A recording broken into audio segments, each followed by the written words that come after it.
My friends, I want to begin this evening with a question that may disturb everything you think you know about reality. Right now, as you sit here listening to these words, when do you think you are? You might say it's Tuesday evening, perhaps 7:30 p.m. But what if I told you that time as you understand it doesn't exist at all? What if I told you that this moment, this very instant, contains not just the present, but every possible future and every conceivable past? What if linear time, this march from past through present to future, is nothing more than a construction of the limited human mind? And that in reality all moments exist simultaneously in an eternal now. I can see some of you shifting uncomfortably. Your rational minds are already protesting. But Neville, you're thinking, I can clearly see that yesterday is gone and tomorrow hasn't happened yet. I can feel myself aging. I can watch the clock tick. How can you say time is an illusion?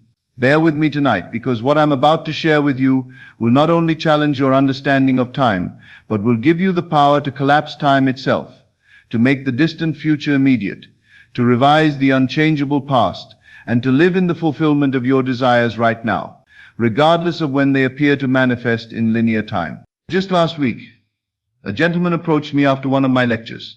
He was visibly agitated, almost angry.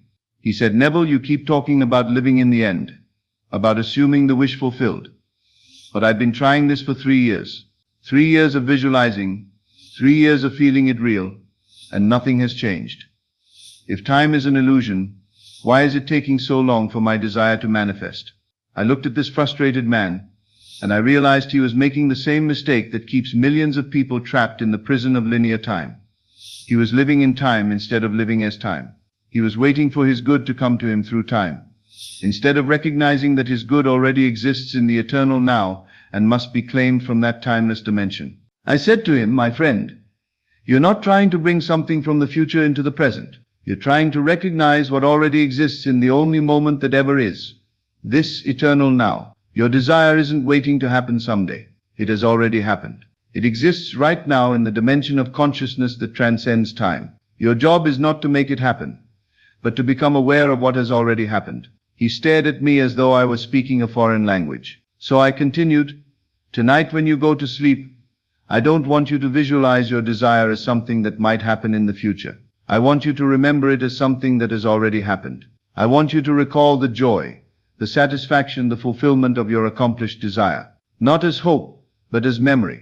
Not as possibility, but as fact." "But how can I remember something that hasn't happened?" he asked. "Because," I replied, "in the dimension of consciousness where all creation takes place, it has already happened. Time is simply the medium through which consciousness unfolds its eternal decisions into apparent sequence." That man took my advice. Within 6 weeks, his 3-year-old desire manifested so naturally, so perfectly, that he called to tell me it felt less like something new happening and more like something he had always known would occur, because in the timeless realm of consciousness, it had always already occurred. This is what I want you to understand tonight. Time is not a river flowing from past to future. Time is an ocean, and every possible moment exists simultaneously within its depths. What you call past, present, and future are simply different points of attention within the eternal now. The mystics throughout history have tried to convey this truth. When Jesus said, "Before Abraham was, I am," he wasn't claiming to be older than Abraham in linear time. He was declaring his existence in the eternal present, where all beings exist simultaneously. When he said, "Whatever you ask in prayer, believe that you have received it," he wasn't talking about future receiving, he was talking about present recognition of what already exists in the timeless realm of consciousness. But why does time appear so real, so linear, so inescapable? Because consciousness, in order to experience itself, must appear to fragment the eternal now into sequences of events. It's like watching a movie. The film contains all frames simultaneously on the reel, but you experience it as a sequence of moving images. Time is the projector of consciousness, creating the illusion of movement from a collection of eternal moments. Most people are hypnotized by this projection. They believe they are moving through time when actually they are simply shifting their attention from one eternal moment to another. They think they are bound by the past and must wait for the future, when in reality they have access to all moments simultaneously. Let me share with you a story that perfectly illustrates this principle. A young woman came to see me who had been married to an alcoholic for 15 years. Their relationship was filled with pain, violence, and disappointment. She said, "Neville, I love my husband, but I cannot continue living this way. Is it possible for him to change after all these years of drinking?" I said to her, "My dear, you're asking the wrong question. You're asking if he can change in time. But the real question is, can you move your attention to the version of your husband that already exists in the eternal now? The version who is loving, sober, and devoted." She looked confused. So I explained. Right now, in this eternal moment, there exists a version of your husband who has never had a drinking problem. There exists a version of your marriage that is harmonious and loving. These are not future possibilities. They are present realities existing in dimensions of consciousness that transcend linear time. "But how do I access these other versions?" she asked. "By assuming they are already your reality," I replied. Tonight, when you lie in bed beside your husband, don't see the man who drinks. See the man who is naturally sober and loving. Feel his sobriety as a present fact, not a future hope. Remember conversations you've had with this sober version of your husband. Recall moments of joy and harmony with him. Make these memories more vivid and real than your experiences of his drinking, she protested. But these things never happened. How can I remember what didn't occur? I smiled and said, "They happened in the eternal now. They exist in the dimension of consciousness where all possibilities are simultaneously real. By remembering them, you're not creating false memories. You're accessing true memories from a dimension that transcends linear time." This woman committed to this practice with remarkable dedication. Every night she would spend time remembering her harmonious marriage to her sober husband. She would recall conversations they never had in linear time, but that existed as eternal possibilities. She would feel the love, peace, and joy of this perfect marriage until it became more real to her than her daily experiences of conflict and disappointment. Her husband noticed something different about her. Almost immediately, she stopped reacting to his drinking with anger and frustration. Instead, she related to him as though he were already the man she knew him to be in the eternal dimension. She spoke to the sober version of him, even when he was intoxicated. She treated him with the love and respect she felt for his highest possibility. Within 3 months, something remarkable began to happen. Her husband started drinking less without any external pressure or intervention. Within 6 months, he had stopped drinking entirely and began expressing a love and devotion she had never experienced from him before, except in her timeless memories of their perfect marriage. Had she changed the past? Had she created the future? No. She had accessed a version of reality that already existed in the eternal now, and claimed it as her experience by living from it rather than waiting for it. This is the secret of transcending time. You don't move through time to reach your desires. You move your attention through dimensions of consciousness where your desires already exist as accomplished facts. Think about this deeply. Every moment of your life, every joy and every sorrow, every success and every failure exists eternally in the infinite consciousness that you are. The moment of your birth exists right now. The moment of your greatest triumph exists right now. The moment when all your dreams are fulfilled exists right now. Linear time is simply your point of attention moving through these eternal moments, like a flashlight beam moving across a vast landscape that exists completely independent of where the light happens to be pointing. But here's the revolutionary truth. You can direct that beam of attention. You can choose which moments to illuminate with your awareness. You can skip over the difficult passages and focus on the triumphant ones.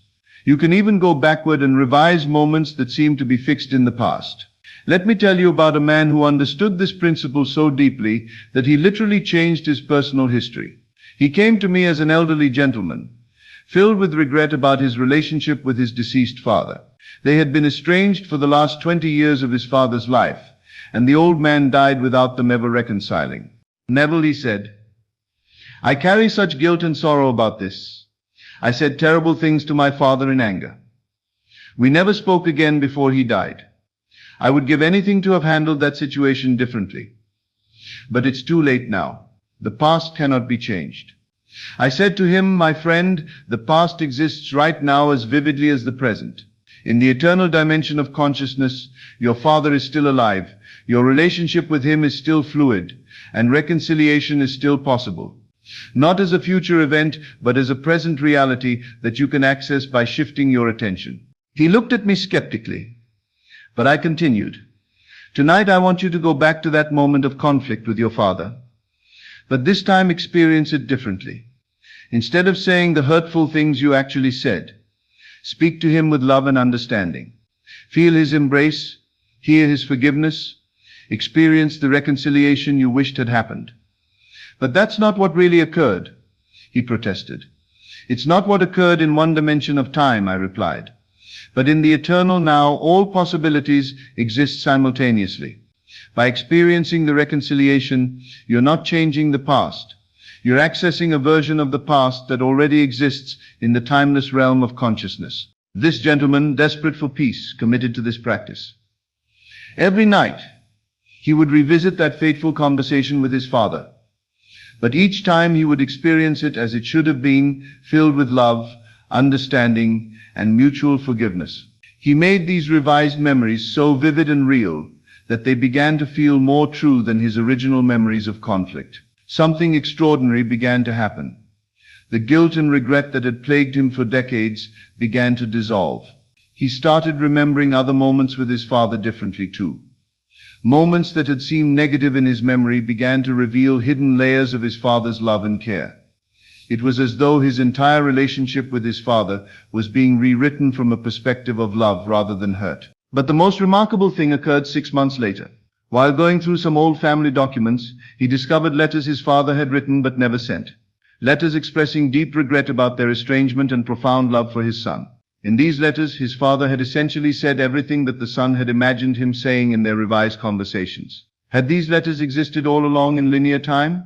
Yes. But until the son shifted his consciousness about their relationship, he was unable to discover them.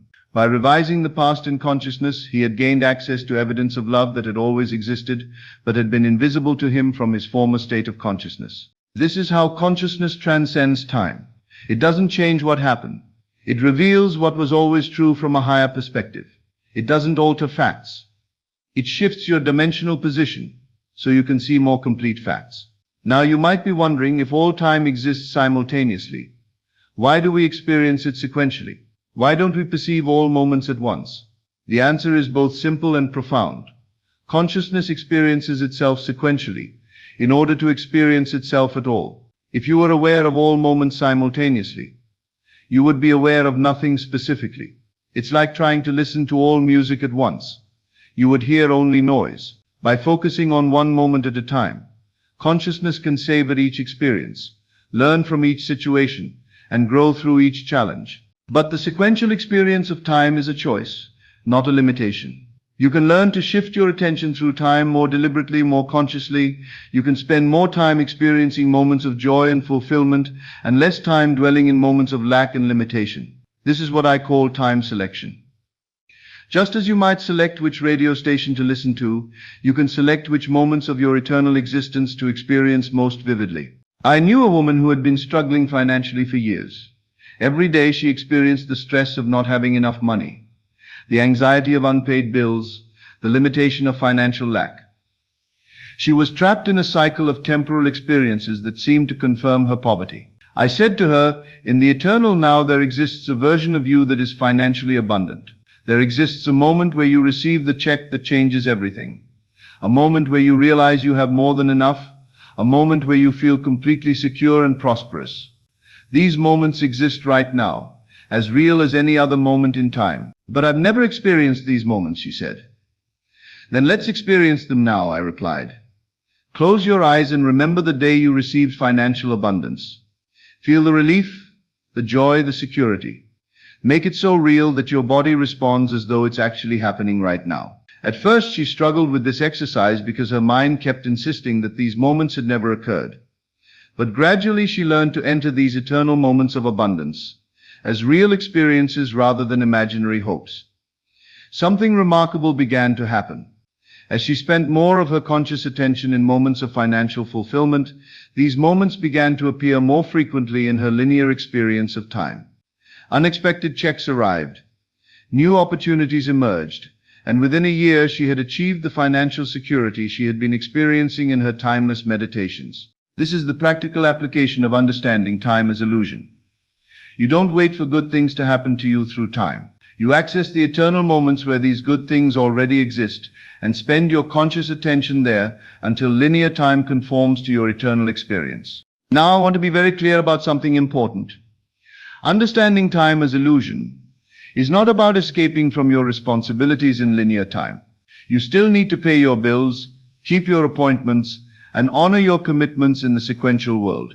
But you can do all of this from an awareness of your eternal nature rather than from the anxiety of temporal limitation. When you know that all time exists simultaneously, you stop rushing anxiously toward the future and stop being imprisoned by the past. You begin to live from a center of eternal presence that transcends both memory and anticipation. This doesn't mean you become passive or irresponsible. Instead, you become more effective because you're operating from the dimension where solutions already exist rather than from the dimension where problems seem insurmountable. Think about this. Every problem you've ever faced was solved the moment it appeared, somewhere in the infinite dimensions of consciousness. Every question you've ever asked was answered simultaneously with the asking. Every desire you've ever had was fulfilled in the same eternal instant it was born. Your experience of time, delay between problem and solution, between question and answer, between desire and fulfillment, is simply the sequential unfolding of what already exists complete in the eternal now. When you understand this, you stop struggling against time and start collaborating with eternity. You stop trying to force outcomes and start recognizing what already is. You stop waiting for your good to come and start claiming your good that already exists. But how do you practically apply this understanding? How do you live from eternity while appearing to exist in time? First, you must develop what I call eternal thinking. Instead of thinking from the perspective of linear time, I hope this will happen. I'm afraid this might occur. I wish the past had been different. You begin to think from the eternal now. This is already accomplished. This has always been true. This exists right now in perfect form. Second, you must practice temporal flexibility. Instead of being rigidly committed to one timeline, you become fluid in your movement through different moments of possibility. You can access moments of health when your body appears sick, moments of abundance when your bank account appears empty, moments of love when your relationships appear strained. Third, you must cultivate eternal memory. You begin to remember not just what happened in linear time, but what exists in eternal time. You recall the moments of your fulfilled desires, the experiences of your perfect relationships, the reality of your ideal circumstances. Not as fantasies, but as memories of eternal truths. Let me share one final story that will illustrate all of these principles working together. A young man came to me who had been rejected by every medical school he applied to. His dream of becoming a doctor seemed impossible. His grades weren't perfect, his test scores were marginal, and he had no influential connections. The linear timeline seemed clear. Medical school was not in his future. But I taught him to think eternally rather than temporally. I said, in the eternal now, there exists a moment where you receive your acceptance letter, a moment where you take your oath as a doctor, a moment where you heal your first patient. These moments are as real right now as any moment you've ever experienced. He learned to live from these eternal moments of medical success. Every day he would spend time in the consciousness of him as a doctor, remembering his medical training, recalling his successful practice, experiencing the fulfillment of serving as a healer. But here's the crucial part. He didn't just daydream about being a doctor someday. He accessed the eternal reality, where he already was a doctor, and lived from that truth. He thought like a doctor, spoke like a doctor, carried himself like a doctor, not pretending to be something he wasn't, but expressing something he eternally was. So tonight I want you to examine your relationship with time. Are you living as a prisoner of linear sequence, believing that your good must come to you through the slow march of days and years? Or are you ready to claim your inheritance as a being of eternal consciousness with access to all moments simultaneously? Your desires exist right now. Your perfect health exists right now. Your ideal relationships exist right now. Your financial abundance exists right now. Your creative fulfillment exists right now. Not as future possibilities, but as present realities in the eternal dimension of consciousness that you are. Stop waiting for time to bring you what you want, and start accessing the eternal moments where you already have everything you desire. Stop being a victim of temporal sequence and start being a master of eternal selection. Time is not your master. You are the master of time. You are not moving through time. You are consciousness itself, eternal and ever present, temporarily focusing attention on sequential moments for the joy of experience and growth. Remember, the eternal now contains all possibilities. Which possibility will you choose to experience? Which moment will you select as your reality? Which version of your eternal story will you claim as true? The choice is always yours. And the choice is always now, not in linear now, but in eternal now, where all choices exist simultaneously and all outcomes are immediately accessible. You are timeless beings playing in the illusion of time. Play consciously, play joyfully, play from the knowledge of your eternal nature. Thank you and good evening. This is Best of Lectures. I'll see you in the next video. Good evening, friends. Tonight I want to speak to you about one of the most revolutionary concepts you will ever encounter. It's a principle that once understood and applied will transform your entire relationship with time, with desire, and with manifestation itself. The principle is this: live in the end. Live in the end. Now, what do I mean by this? Most people, when they want something, focus all their attention on the beginning, on the lack, on the wanting, on the hoping, on the trying. They live in the state of I want this, or I need that, or someday I will have. But I tell you tonight, this is exactly backwards. If you want to bring anything into your world, and I mean anything, you must live from the end of the desire fulfilled, not from the beginning of the wanting. You must assume the feeling of the wish fulfilled, and live as though it were already an accomplished fact. Listen carefully, for this bears repeating. You do not live in the hope of getting it. You do not live in the process of trying to get it.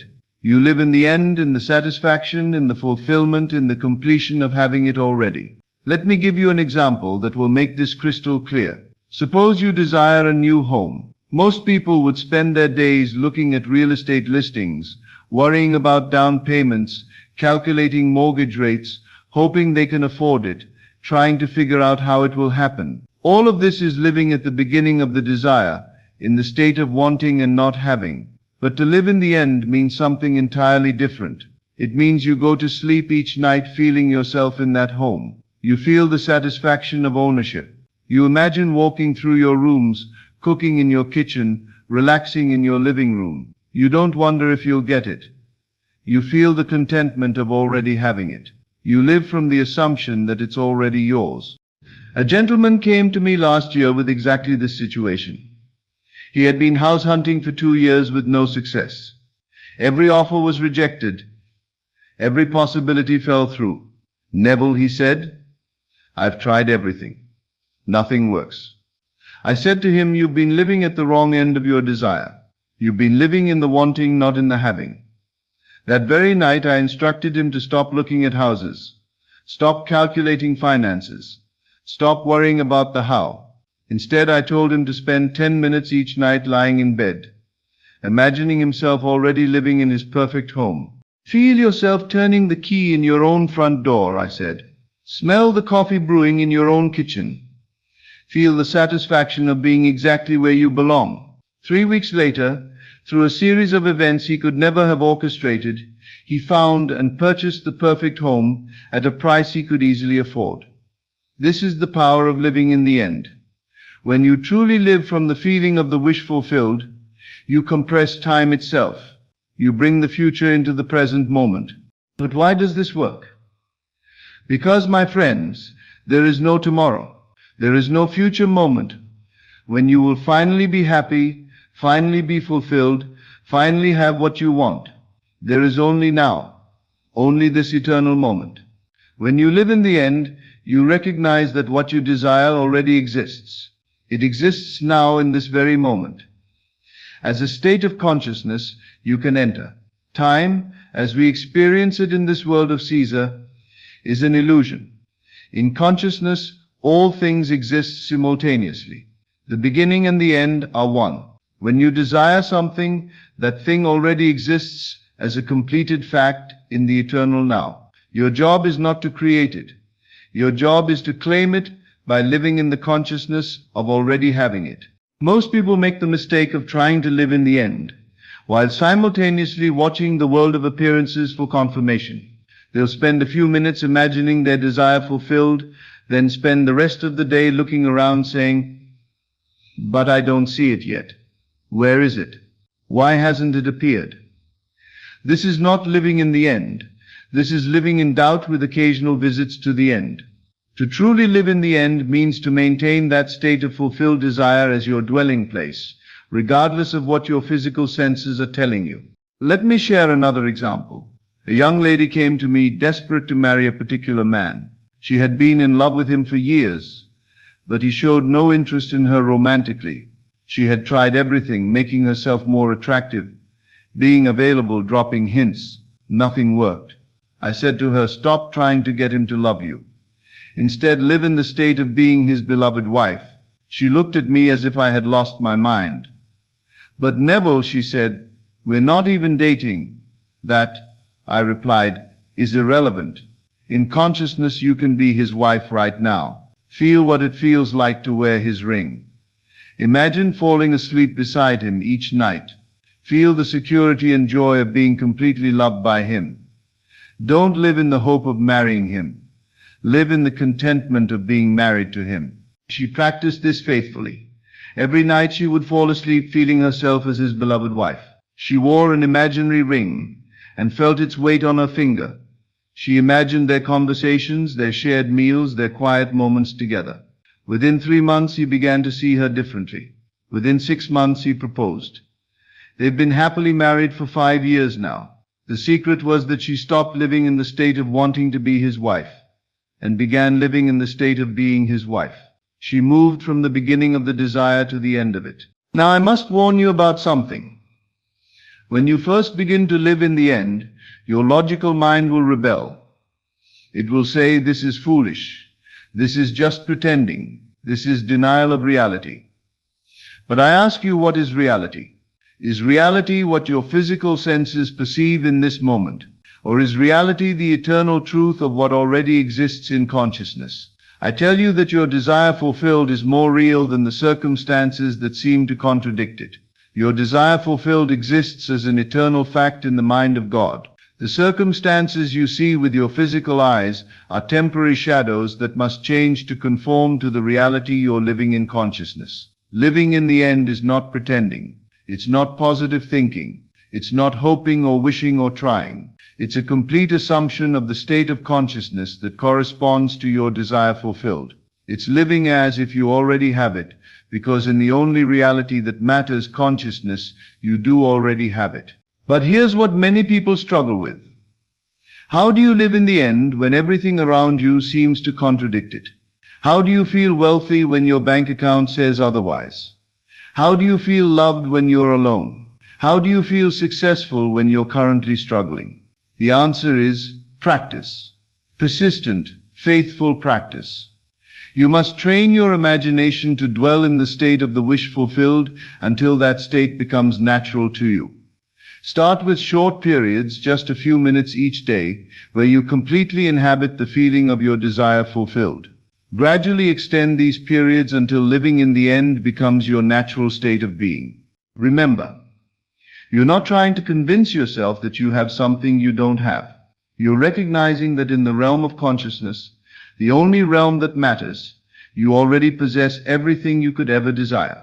You're simply aligning your awareness with this eternal truth.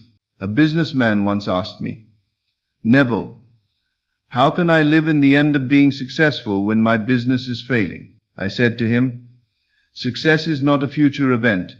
It's a present state of consciousness. Right now, in this moment, you can feel successful. You can think as a successful man thinks. You can carry yourself as a successful man carries himself." He protested, "But my bills are unpaid. My customers are leaving.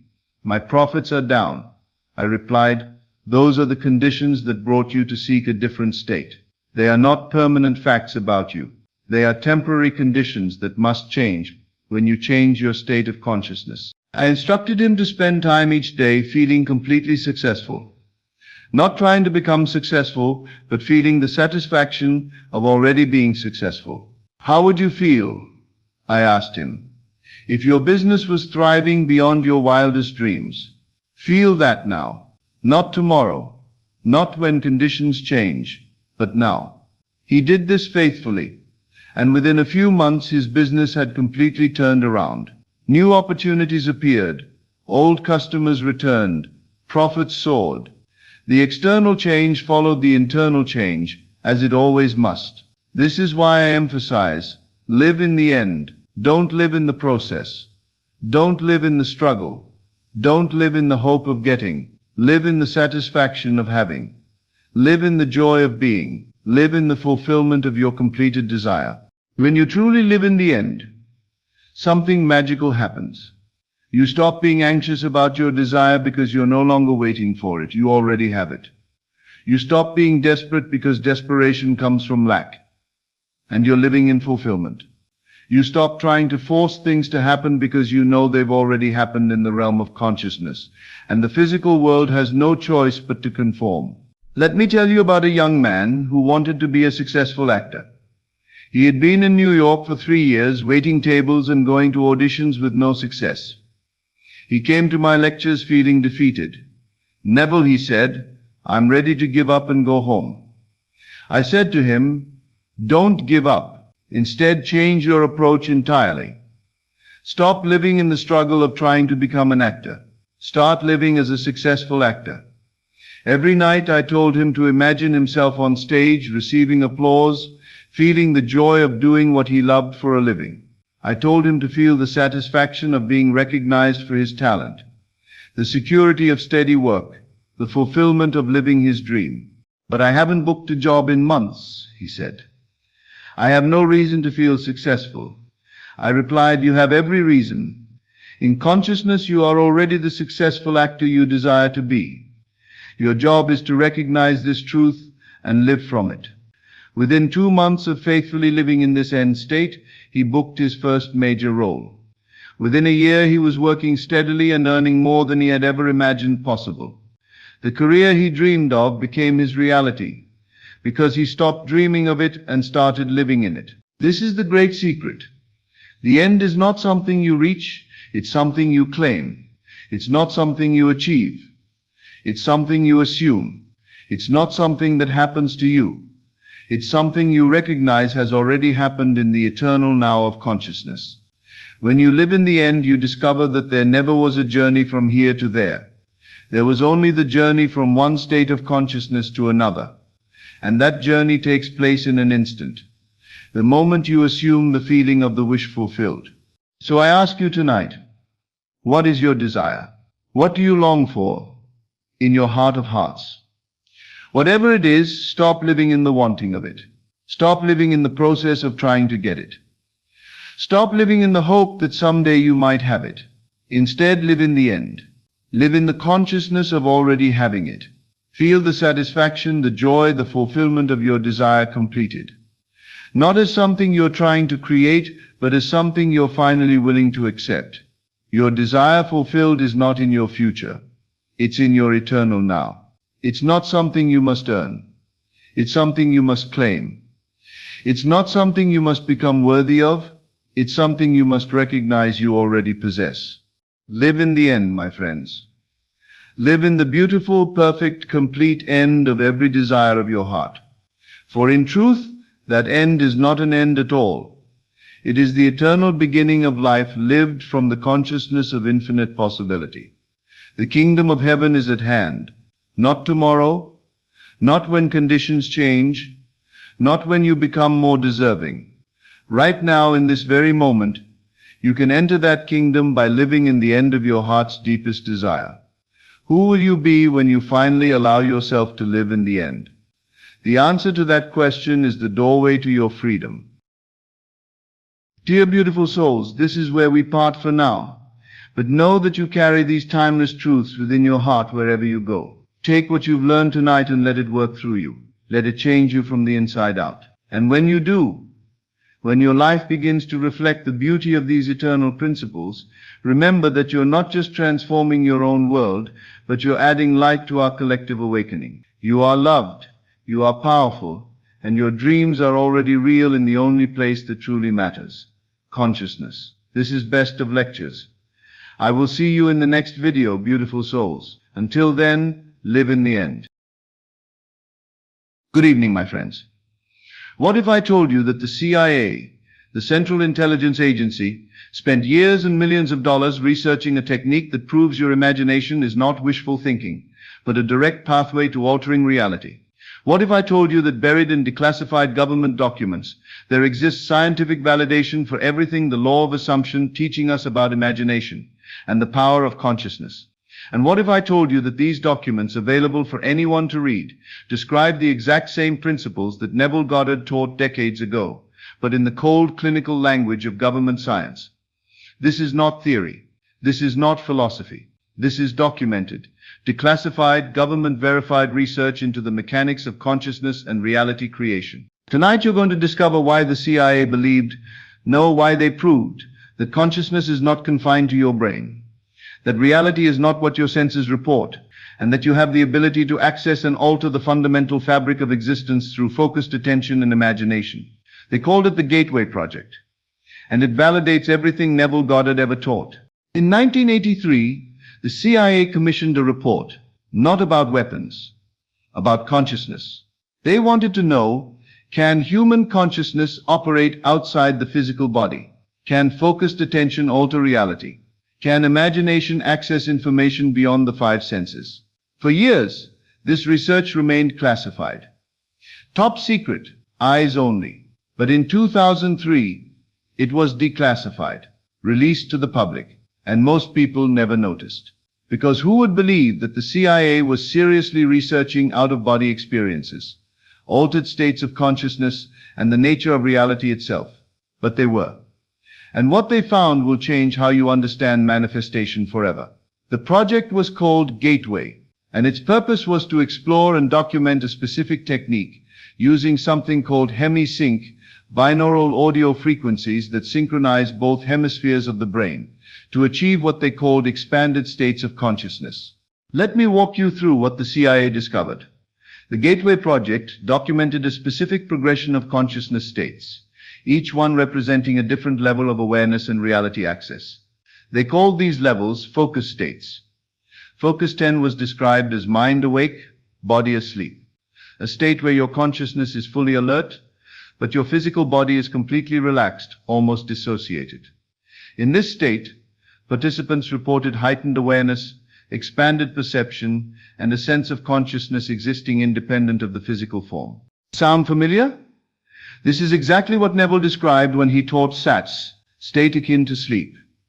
That drowsy state where your body is relaxed but your mind is vividly aware, capable of impressing the subconscious with imaginal acts. The CIA was documenting the same state Neville had been teaching since the 1940s.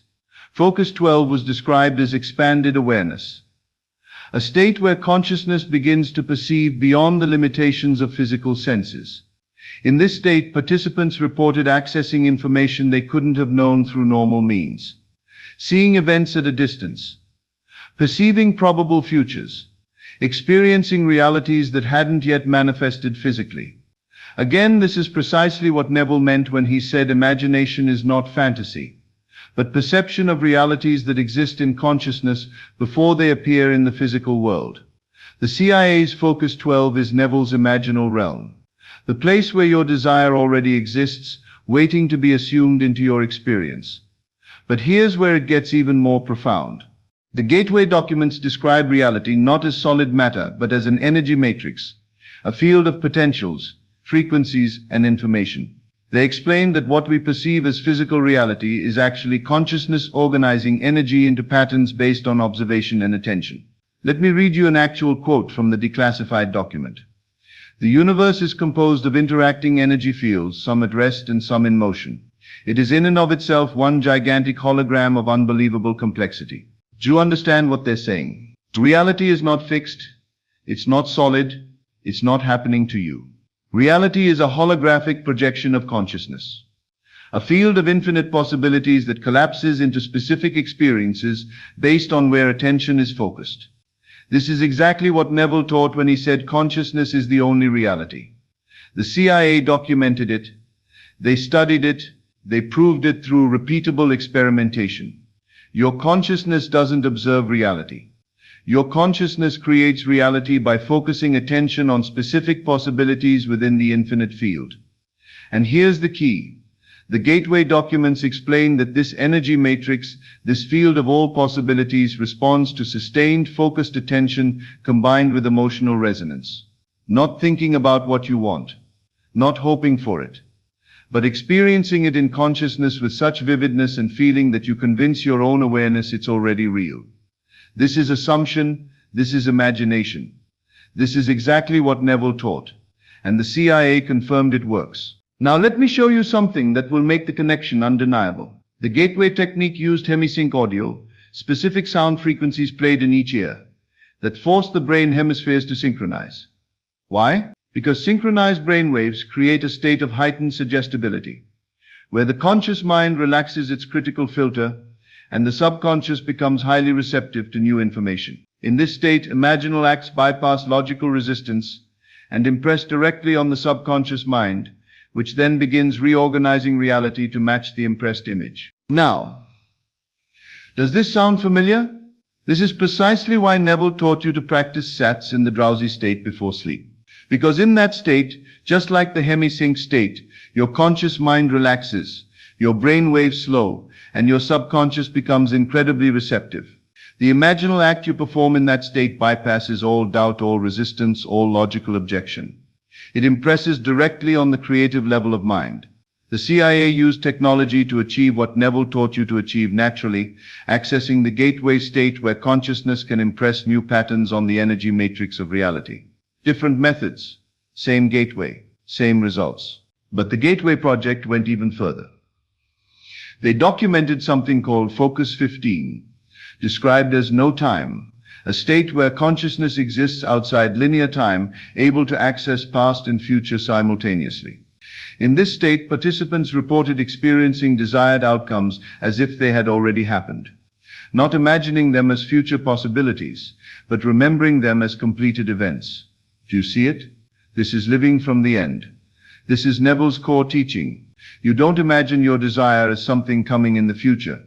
You experience it in consciousness as already done, as a memory of something that has already occurred.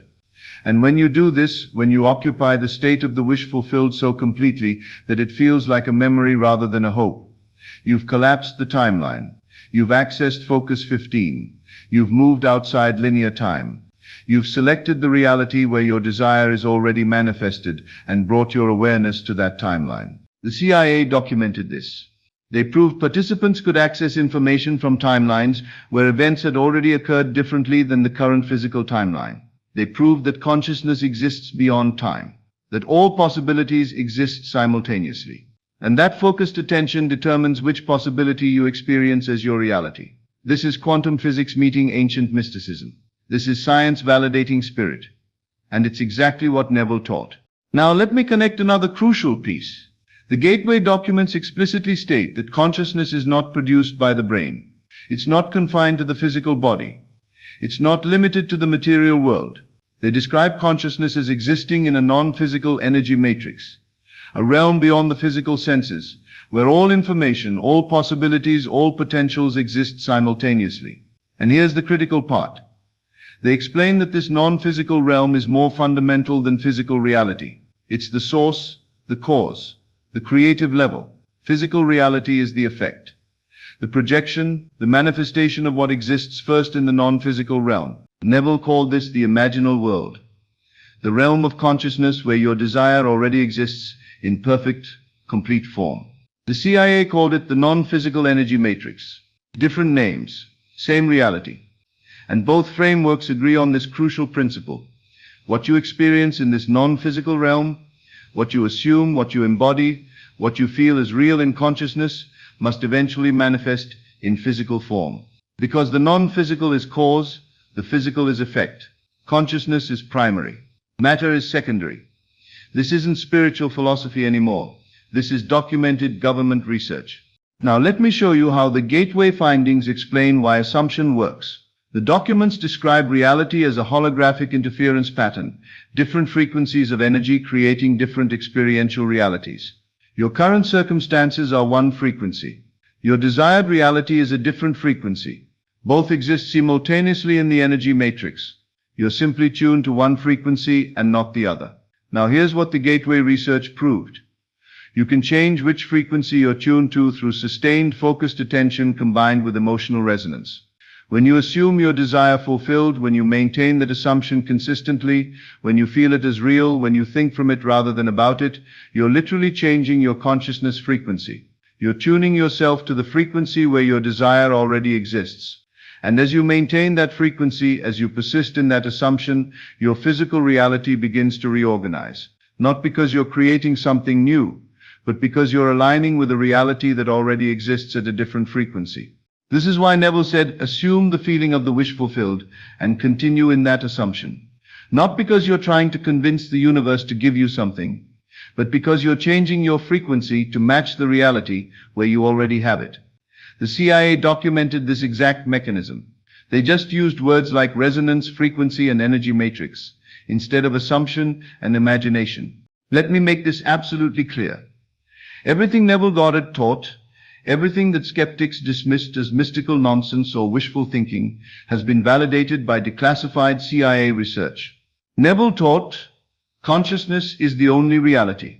CIA documented, physical reality is a projection of consciousness operating in an energy matrix. Neville taught, imagination creates reality. CIA proved, focused consciousness can access and influence the fundamental energy patterns that determine physical manifestation. Neville taught, the feeling of the wish fulfilled is the secret. CIA confirmed, emotional resonance combined with focused attention is the key to altering reality frequencies. Neville taught, all states exist now. You simply choose which one to occupy. CIA discovered, all possible timelines exist simultaneously in the energy matrix. Consciousness determines which one you experience. Neville taught, the imaginal act impressed on the subconscious becomes your reality. CIA researched, consciousness in heightened receptive states can impress new patterns on the energy matrix that then manifest physically. The parallels are not coincidental, they're confirmational. What Neville knew through spiritual insight, the CIA proved through scientific investigation. Your imagination is not fantasy. It's a gateway to actual existing realities. Your assumption is not positive thinking. It's frequency alignment with desired timelines. Your feeling of the wish fulfilled is not pretending. It's consciousness resonating at the frequency where the desire already exists. So how do you use this? How do you become your own gateway project? Let me give you the exact protocol combining CIA methodology with Neville's teachings. Step 1. Enter the gateway state. Before sleep every night, enter the state akin to sleep. Your body completely relaxed. Your mind alert but drowsy. This is your personal hemi-sync. This is focus 10. This is the gateway state where your subconscious becomes receptive. You don't need technology. You don't need CIA equipment.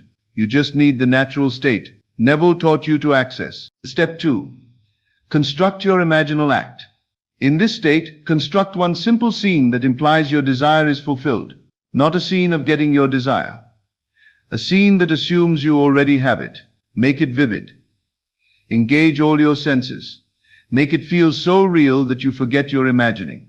This is your focused consciousness entering the non-physical energy matrix. This is you accessing the frequency where your desire exists. Step 3. Loop and impress. Repeat this scene over and over as you drift into sleep. Don't think about it. Experience it. Be in it. You're impressing this reality on your subconscious. You're training your consciousness to resonate at this frequency. You're doing what the gateway participants did, accessing alternate realities through focused consciousness. But you're doing it naturally, powerfully, exactly as Neville taught. Step 4. Maintain the assumption throughout the day. This is crucial. The gateway isn't just a nighttime practice. Throughout your waking hours, you maintain the assumption that your desire is already fulfilled.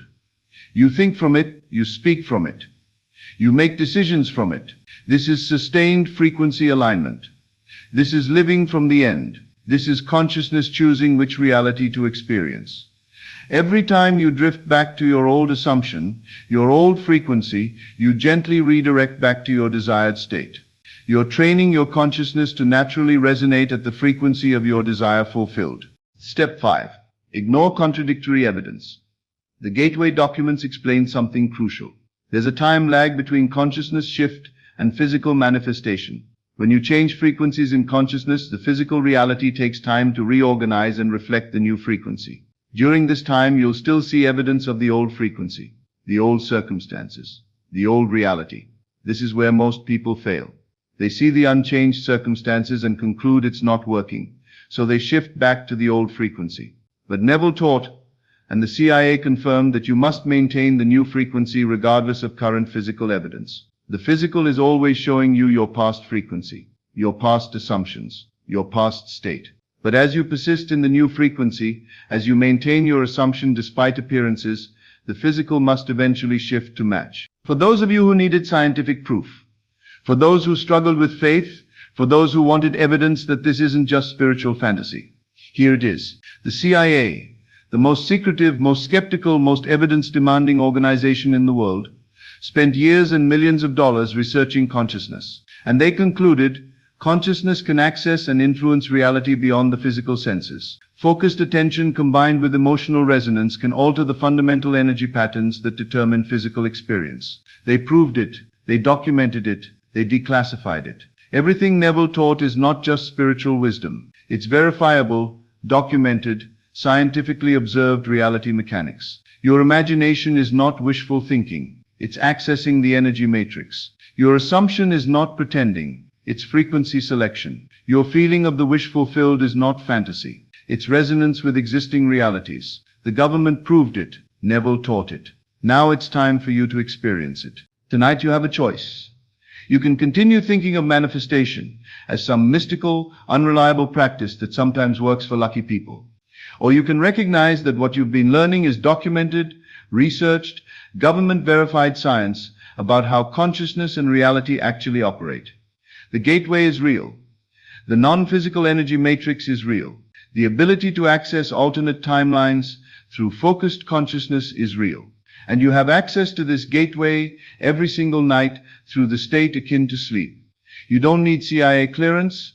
You don't need special technology. You don't need permission. You just need to do what Neville taught. Enter the state, construct the scene, feel it real, maintain the assumption, persist until it hardens into fact. The CIA proved it works. Neville taught you how to do it. The only question is, will you actually apply it? My friends, the greatest secret has been hiding in plain sight.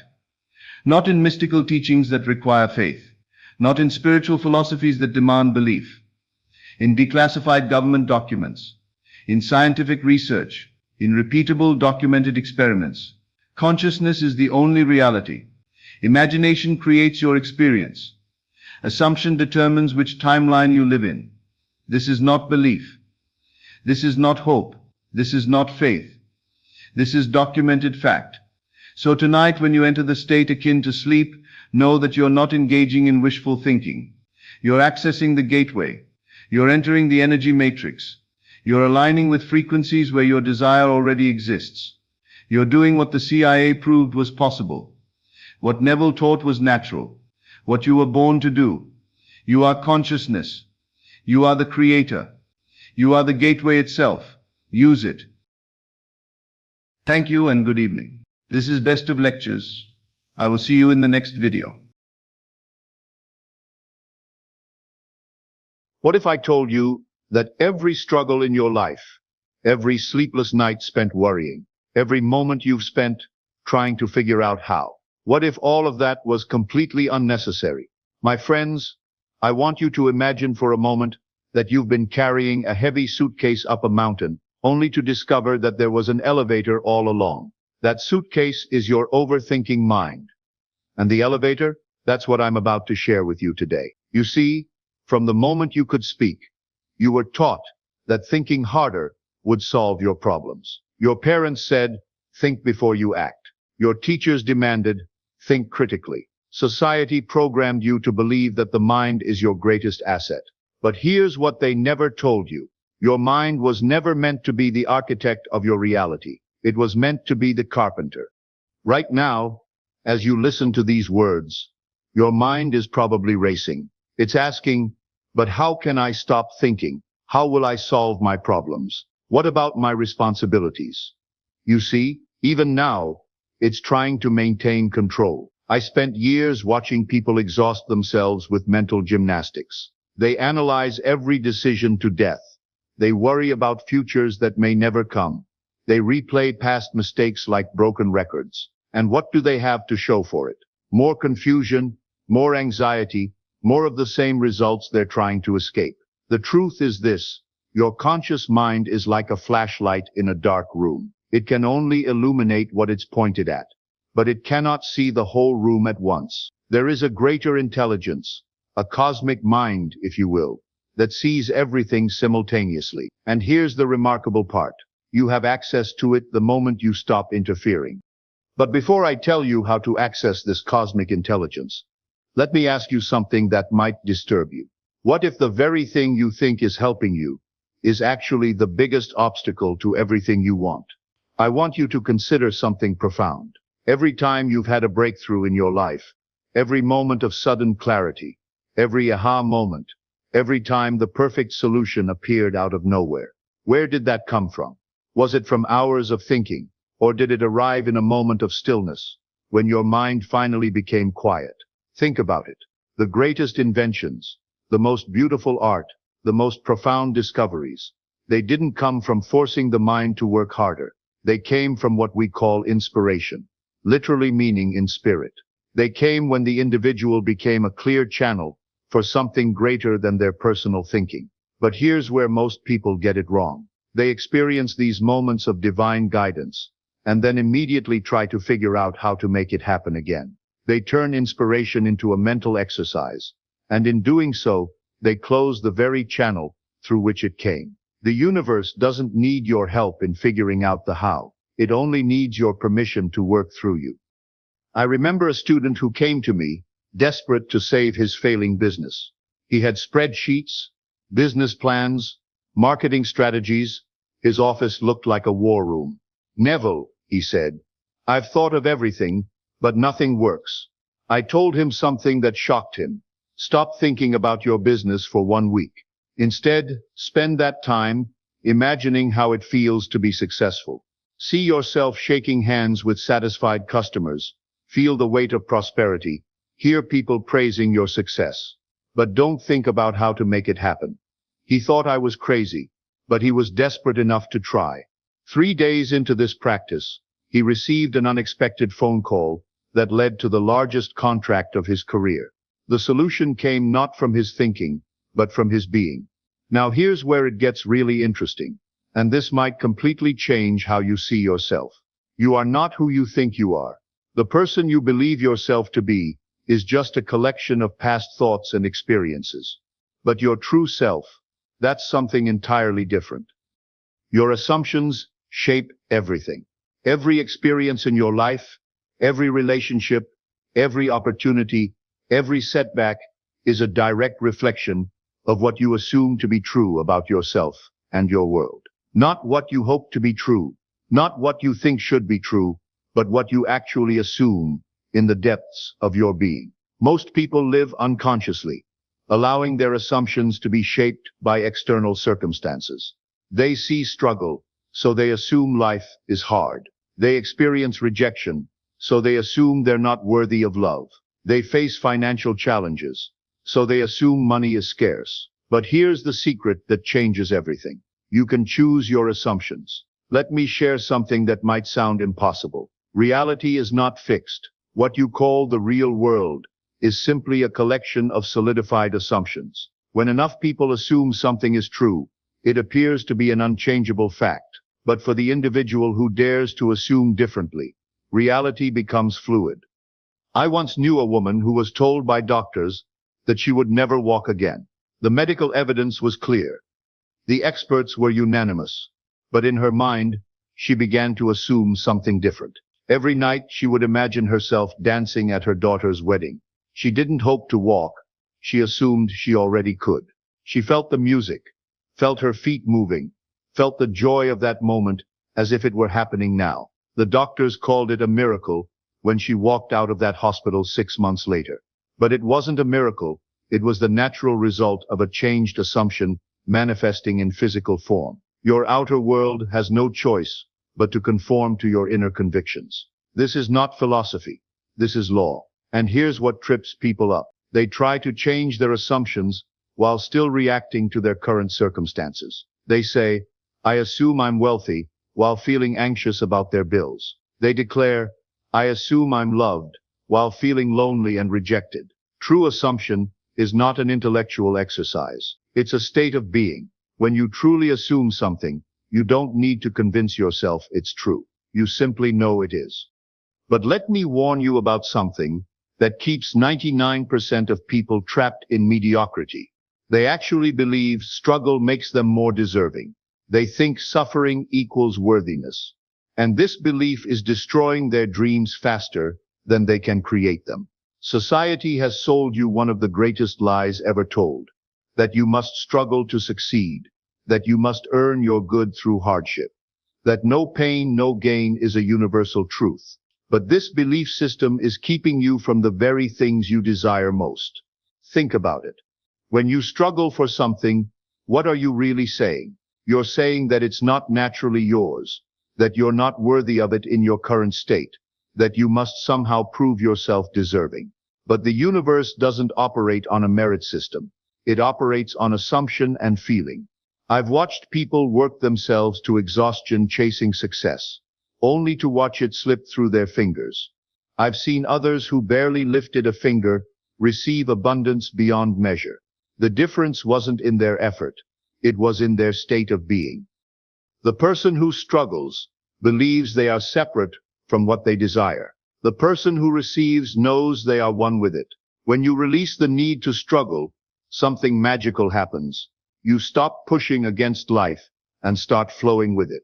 You stop trying to force outcomes and start allowing them to unfold.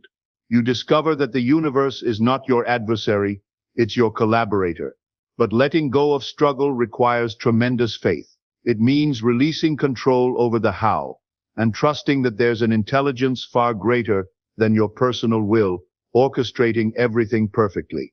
I remember teaching this principle to a man who had been unemployed for 2 years. He had sent out hundreds of resumes, attended countless interviews, networked until he was exhausted. Nothing worked. When I suggested he stop trying so hard and instead embody the feeling of already being employed, he almost laughed at me. Neville, he said, I can't just sit around doing nothing. I'm not asking you to do nothing, I replied. I'm asking you to stop doing the wrong thing. Instead of chasing jobs from a state of desperation, assume you already have the perfect position. Feel grateful for work you love. Imagine colleagues who respect you. Experience the satisfaction of meaningful contribution. Within 2 weeks, a former colleague called him out of the blue with an opportunity that exceeded everything he had been chasing. The job found him the moment he stopped desperately seeking it. Now, here's something that will probably shock you. The greatest power available to you is not in what you do, but in what you don't do. There's a force more powerful than all your efforts combined, and it can only be accessed in complete stillness. In our noisy, chaotic world, stillness has become a lost art. But within that stillness lies the greatest treasure, direct communion with the creative power of the universe itself.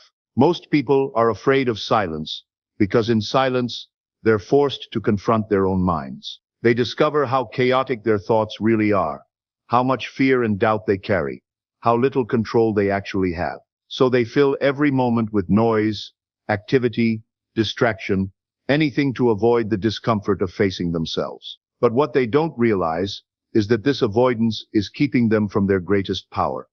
In stillness, you stop being a reactor and become a creator.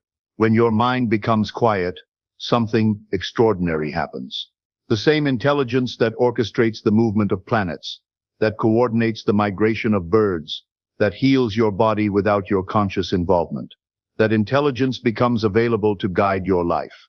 But you cannot access this guidance while your mind is churning with worry, plans, and analysis. Divine wisdom speaks in whispers, not shouts. It comes as gentle nudges, sudden knowings, moments of clarity that arise from nowhere. I've experienced this countless times, faced with what seemed like impossible situations. I've learned to go into the silence, not to think my way out of the problem, but to surrender it completely. And in that surrender, solutions appear that my thinking mind could never have conceived. The modern world teaches you that stillness is laziness, that if you're not constantly doing something, you're wasting time. But this is backward thinking. The most powerful action you can take is often no action at all. It's aligning yourself with the flow of life rather than fighting against it. True stillness is not the absence of activity. It's the presence of awareness. When you cultivate this inner stillness, your outer actions become incredibly effective. You stop wasting energy on unnecessary struggles. You begin to move with precision, guided by an intelligence that sees the whole picture while you can only see fragments. But here's something that might break your understanding of reality itself. Time, as you experience it, is an illusion. And once you understand this illusion, you can collapse years of waiting into moments of manifestation. The greatest secret I can share with you is this. Everything you desire already exists. Not in some distant future. Not as a possibility. It exists now, in this moment, in what we call the eternal present. Your mistake is thinking that you must wait for conditions to change before you can experience what you want. You believe that first you must work hard, then save money, then you can be wealthy. First you must meet the right person, then build a relationship, then you can experience love. First you must achieve success, then you can feel confident. But creation doesn't work that way. Creation works from the end, not toward it. Imagine that everything you desire has already happened. You already have the wealth, the love, the success, the health, whatever it is you seek. How would you feel right now? How would you walk? How would you speak? What thoughts would occupy your mind? The secret is to live from that end state now, before you see any evidence of it in your external world. This is not make-believe or positive thinking. This is understanding how reality actually operates. Your external world is always catching up to your internal world. When you persist in the feeling of already having what you desire, the physical world has no choice but to conform to that inner reality. But most people do the opposite. They look at their current circumstances and let those circumstances dictate how they feel. They see lack, so they feel poor. They experience loneliness, so they feel unloved. They observe their current limitations, so they feel powerless. This is living from the beginning instead of the end, and it keeps you trapped in cycles of more of the same. I taught this principle to a young woman who desperately wanted to be a successful artist. She had talent, but no connections, no money for art supplies, no gallery representation. By all external measures, she was as far from success as one could be. Neville, she said, how can I feel successful when I'm living in a tiny apartment, working at a coffee shop, and my art supplies are borrowed?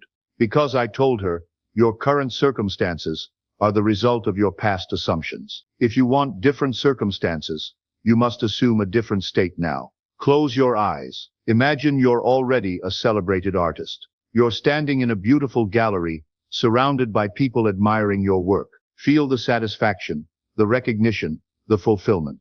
Make it so real that for those moments, it's actually happening. She practiced this daily, living in the end of her wish fulfilled. Within 6 months, a series of seemingly miraculous events led to her first gallery showing. Within a year, she was supporting herself through her art. The external world caught up to her internal assumption. Now here's something that will either liberate you or terrify you. There's a law operating in your life right now that's more reliable than gravity, more consistent than the sunrise, and more powerful than any force you can imagine. And whether you know it or not, you're using it every single moment. This law is always working. The law I speak of is this. You become what you assume yourself to be. This law is impersonal, impartial, and absolutely reliable. It doesn't care whether your assumptions are positive or negative, whether they serve you or limit you. It simply brings into manifestation whatever you persistently assume to be true. Right now, as you listen to these words, this law is working. Every thought you think, every belief you hold, every assumption you make is being impressed upon the creative power of the universe. And that power is shaping your tomorrow based on what you assume today. Most people are unconscious of this process. They think their thoughts don't matter, that their beliefs are private, that their assumptions have no real power. But nothing could be further from the truth. Your inner world is constantly broadcasting, and the outer world is constantly responding. If you assume life is hard, you will encounter difficulty at every turn. If you assume people cannot be trusted, you will be surrounded by betrayal. If you assume money is scarce, you will always struggle financially. But if you assume life flows with ease, that people are fundamentally good, that abundance is your natural state, then this too will be your experience. The law doesn't discriminate. It gives you exactly what you assume to be true. This means you are not a victim of circumstances. You are the creator of them. Every condition in your life is there, because at some level, you have assumed it to be true. This might be uncomfortable to accept, but it's also incredibly empowering, because it means you have the power to change everything simply by changing your assumptions. But here's where most people struggle. They want to change their assumptions while still holding on to their old identity. They want to assume they're wealthy while still thinking of themselves as poor. They want to assume they're loved while still believing they're unworthy. True transformation requires a complete shift of identity.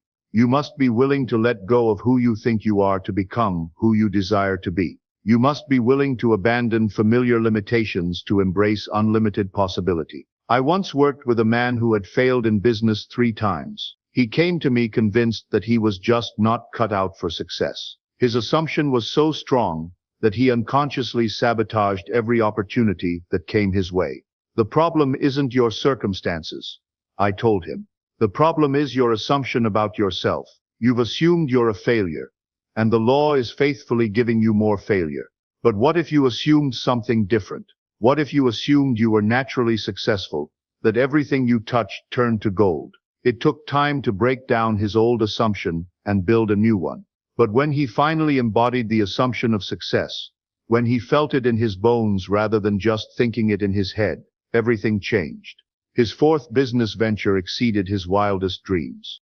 And here's something that will shatter your understanding of what's possible. Scientists are now discovering what mystics have known for millennia. Reality is far more fluid than you've been taught. And you, my friend, are the one holding the paintbrush. What if I told you that modern quantum physics is proving everything I've been teaching you? Scientists have discovered that at the quantum level, particles exist in what they call superposition, meaning all possibilities exist simultaneously until an observer collapses them into a single reality. You are that observer. Every moment, you are collapsing infinite possibilities into your singular experience through the power of your focused attention and assumption. But here's what the scientists won't tell you, because they're still catching up to what we've always known. You don't need a laboratory to be a quantum physicist. You are already conducting the most important experiment in the universe, the experiment of your own life. Every assumption you make is like choosing which reality to collapse from the field of infinite possibilities. When you assume you are wealthy, you are selecting that reality from all the potential timelines available to you. When you assume you are loved, you are tuning into the frequency where that love already exists. This is why your imagination is so powerful. It's not just fantasy. It's your interface with the quantum field of pure potential. When you imagine something vividly, when you feel it as real, you are literally reaching into the field of possibilities and drawing that reality toward you. I once had a student who was a physicist. He came to me struggling with this concept intellectually. Neville, he said, I understand the quantum mechanics, but how can my personal assumptions affect reality on a macro scale? I smiled and said, my friend, you're thinking too small. You are not separate from the quantum field. You are a localized expression of it. Every assumption you make sends ripples through the entire fabric of reality. The question isn't whether you can affect reality. The question is, which reality are you choosing to experience? Within months of embracing this understanding, his career transformed. He went from struggling researcher to leading breakthrough discoveries that revolutionized his field, not through harder work, but through aligning with the reality where he was already successful. There's an ancient practice, almost lost to time, that makes everything I've taught you 10 times more powerful. The ancients knew something about the human mind that we've completely forgotten. And when you rediscover it, manifestation becomes as natural as breathing. Throughout history, the greatest minds understood something profound. The future is not fixed, it's scripted, and you are the scriptwriter. Ancient civilizations practiced what they called sacred theater, the art of living out their desired reality in detailed, sensory-rich inner experiences. They didn't just hope for better times, they lived them first in consciousness, then watched as external reality caught up to their inner script. But modern society has taught you the opposite. You've been conditioned to script your future based on your past. You look at what happened yesterday and project it forward, assuming tomorrow will be more of the same. You script failure because you've experienced failure. You script struggle because struggle is what you know. But what if you could rewrite the script? This is not visualization or positive thinking. This is conscious reality creation. When you script your ideal day, your perfect relationship, your dream life with the same vivid detail that you remember your past, you are literally programming your future experience. Here's the secret the ancients knew. Your subconscious mind cannot tell the difference between a vividly imagined experience and a real one.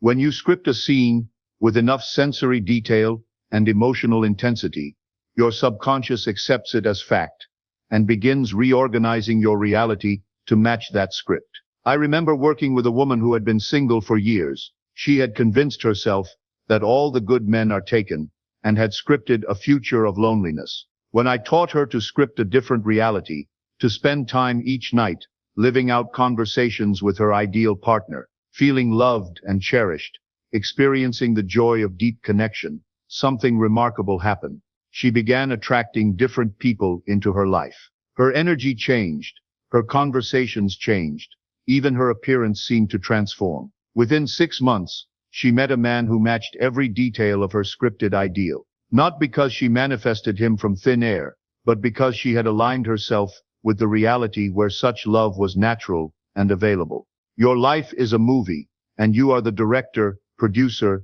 and star. The question is, are you creating a masterpiece or a tragedy? The power is always in your hands. Every morning, you wake up with a blank script for the day. You can fill it with worry, doubt, and repetition of past patterns, or you can write a story worthy of your highest dreams. Now I'm going to tell you something that might disturb you deeply. There are forces in this world that benefit from you not knowing your true power. And once you understand why, you'll never look at your limitations the same way again. My friends, we must speak of something uncomfortable but necessary. You have been hypnotized, not by some mysterious force, but by the collective agreement of a sleeping humanity. From the moment you were born, you were programmed with limitations. You were told what was possible and what wasn't, what was realistic and what was fantasy, what you could achieve and what was beyond your reach. This wasn't done maliciously. It was done by people who were themselves programmed by their predecessors. But here's what's truly disturbing. This collective hypnosis serves those who benefit from your limitations. When you believe you are powerless, you give your power away. When you believe you must struggle, you accept systems that profit from your struggle. When you believe scarcity is natural, you don't question why abundance is hoarded by so few. The greatest conspiracy is not hidden in secret meetings. It's hidden in plain sight as your own limiting beliefs. Think about it. What would happen if everyone suddenly realized they were creators of their own reality? What would happen if everyone understood that struggle is optional, that abundance is our birthright, that we don't need permission from any external authority to live our dreams? The entire structure of control would crumble overnight. This is why your awakening to your true power is not just personal. It's revolutionary. Every time you break free from a limiting belief, every time you prove that the impossible is possible in your own life, you weaken the collective hypnosis for everyone. I've seen this happen countless times. One person in a family awakens to their creative power and transforms their life. Soon, others in the family begin questioning their own limitations. One person in a community breaks free from the consensus reality of struggle and lack, and their success becomes a beacon that awakens others. You are not just changing your life, you are helping to change the world. But with this power comes responsibility. You cannot unsee what you now see. You cannot unknow what you now know. You are being called to step out of the collective dream of limitation and into the individual reality of infinite possibility. Some will try to pull you back. They will call you unrealistic, naive, or delusional. They will point to evidence of why your dreams are impossible. But you must remember, they are speaking from within the hypnosis. They are defending limitations they believe are real. Your job is not to convince them. Your job is to live so authentically from your awakened state that your very existence becomes an invitation for others to wake up to. I once had a student who came from a family that had been poor for generations.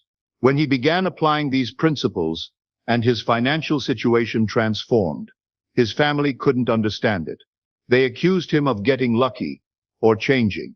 They were right about one thing: he had changed. He had awakened from the family hypnosis of poverty and stepped into a reality where abundance was natural. At first, this created tension. But as the years passed and his prosperity remained stable and joyful, something beautiful happened. One by one, family members began asking him questions. They began questioning their own assumptions about money and success. Today, that entire family line has been transformed, and they speak of him as the one who broke the generational curse of poverty. You have the power to be that person for your lineage, your community, your world. Before I leave you with the most important truth of all, I want you to understand something that will change everything. You are not trying to get something from the universe. The truth is far more beautiful and far more powerful than that. I want you to understand this. You are not separate from the creative power of the universe. You are that power expressing itself as you. Every desire that stirs within your heart is the universe seeking to experience itself through you. Every dream that captures your imagination is life calling you to become more than you currently believe yourself to be. You are not begging the universe for favors. You are the universe awakening to its own infinite possibilities. When you truly grasp this, everything changes. You stop trying to manipulate external conditions and start aligning with the creative flow. You stop asking, "How can I get what I want?" and start knowing, "I am what I seek." The universe is not something outside of you that you must convince or impress. The universe is you, expressing as you, through you. This is why your assumptions are so powerful. They are not separate from the creative force. They are the very mechanism through which it operates. This is why your feelings matter so much. They are not just emotions, they are the language of creation itself. When you align your assumptions with your desires, when you feel yourself already living the life you dream of, when you trust that everything is unfolding perfectly, even when you cannot see how, in that alignment, you become a clear channel for miracles. But trust is not something you do, it's something you are. You don't have to learn to trust the universe. You only have to remember that you are the universe trusting itself to create through you. Stop trying to figure everything out. Stop struggling against the natural flow of life. Stop believing that you must earn your good through suffering and effort. Instead, assume the best about yourself and your future. Feel the joy of your fulfilled desires. Live in the end of your greatest dreams. The same intelligence that spins galaxies into existence, that orchestrates the perfect timing of seasons, that beats your heart without your conscious effort. That intelligence is your intelligence. That power is your power. That love is your love. You are not learning to create. You are remembering that you never stop creating. So go now with this understanding burning in your heart. Every moment is a new opportunity to assume the best. Every breath is a chance to align with your highest vision. Every choice is an invitation to embody the truth of who you really are. The universe is not working against you. It is working as you. Trust it, because in trusting it, you are trusting yourself. And in that trust, all things become possible. Remember, you are the operant power. You are the creative force. You are the dreamer and the dream. Now go forth and create consciously. Thank you for taking this journey with me. If these words have touched something deep within you, if they have awakened a remembrance of your true power, then share this truth with others. The world needs more conscious creators, more individuals who understand their divine nature, more people living from the end of their highest vision. The universe is dreaming through you. Make it a beautiful dream.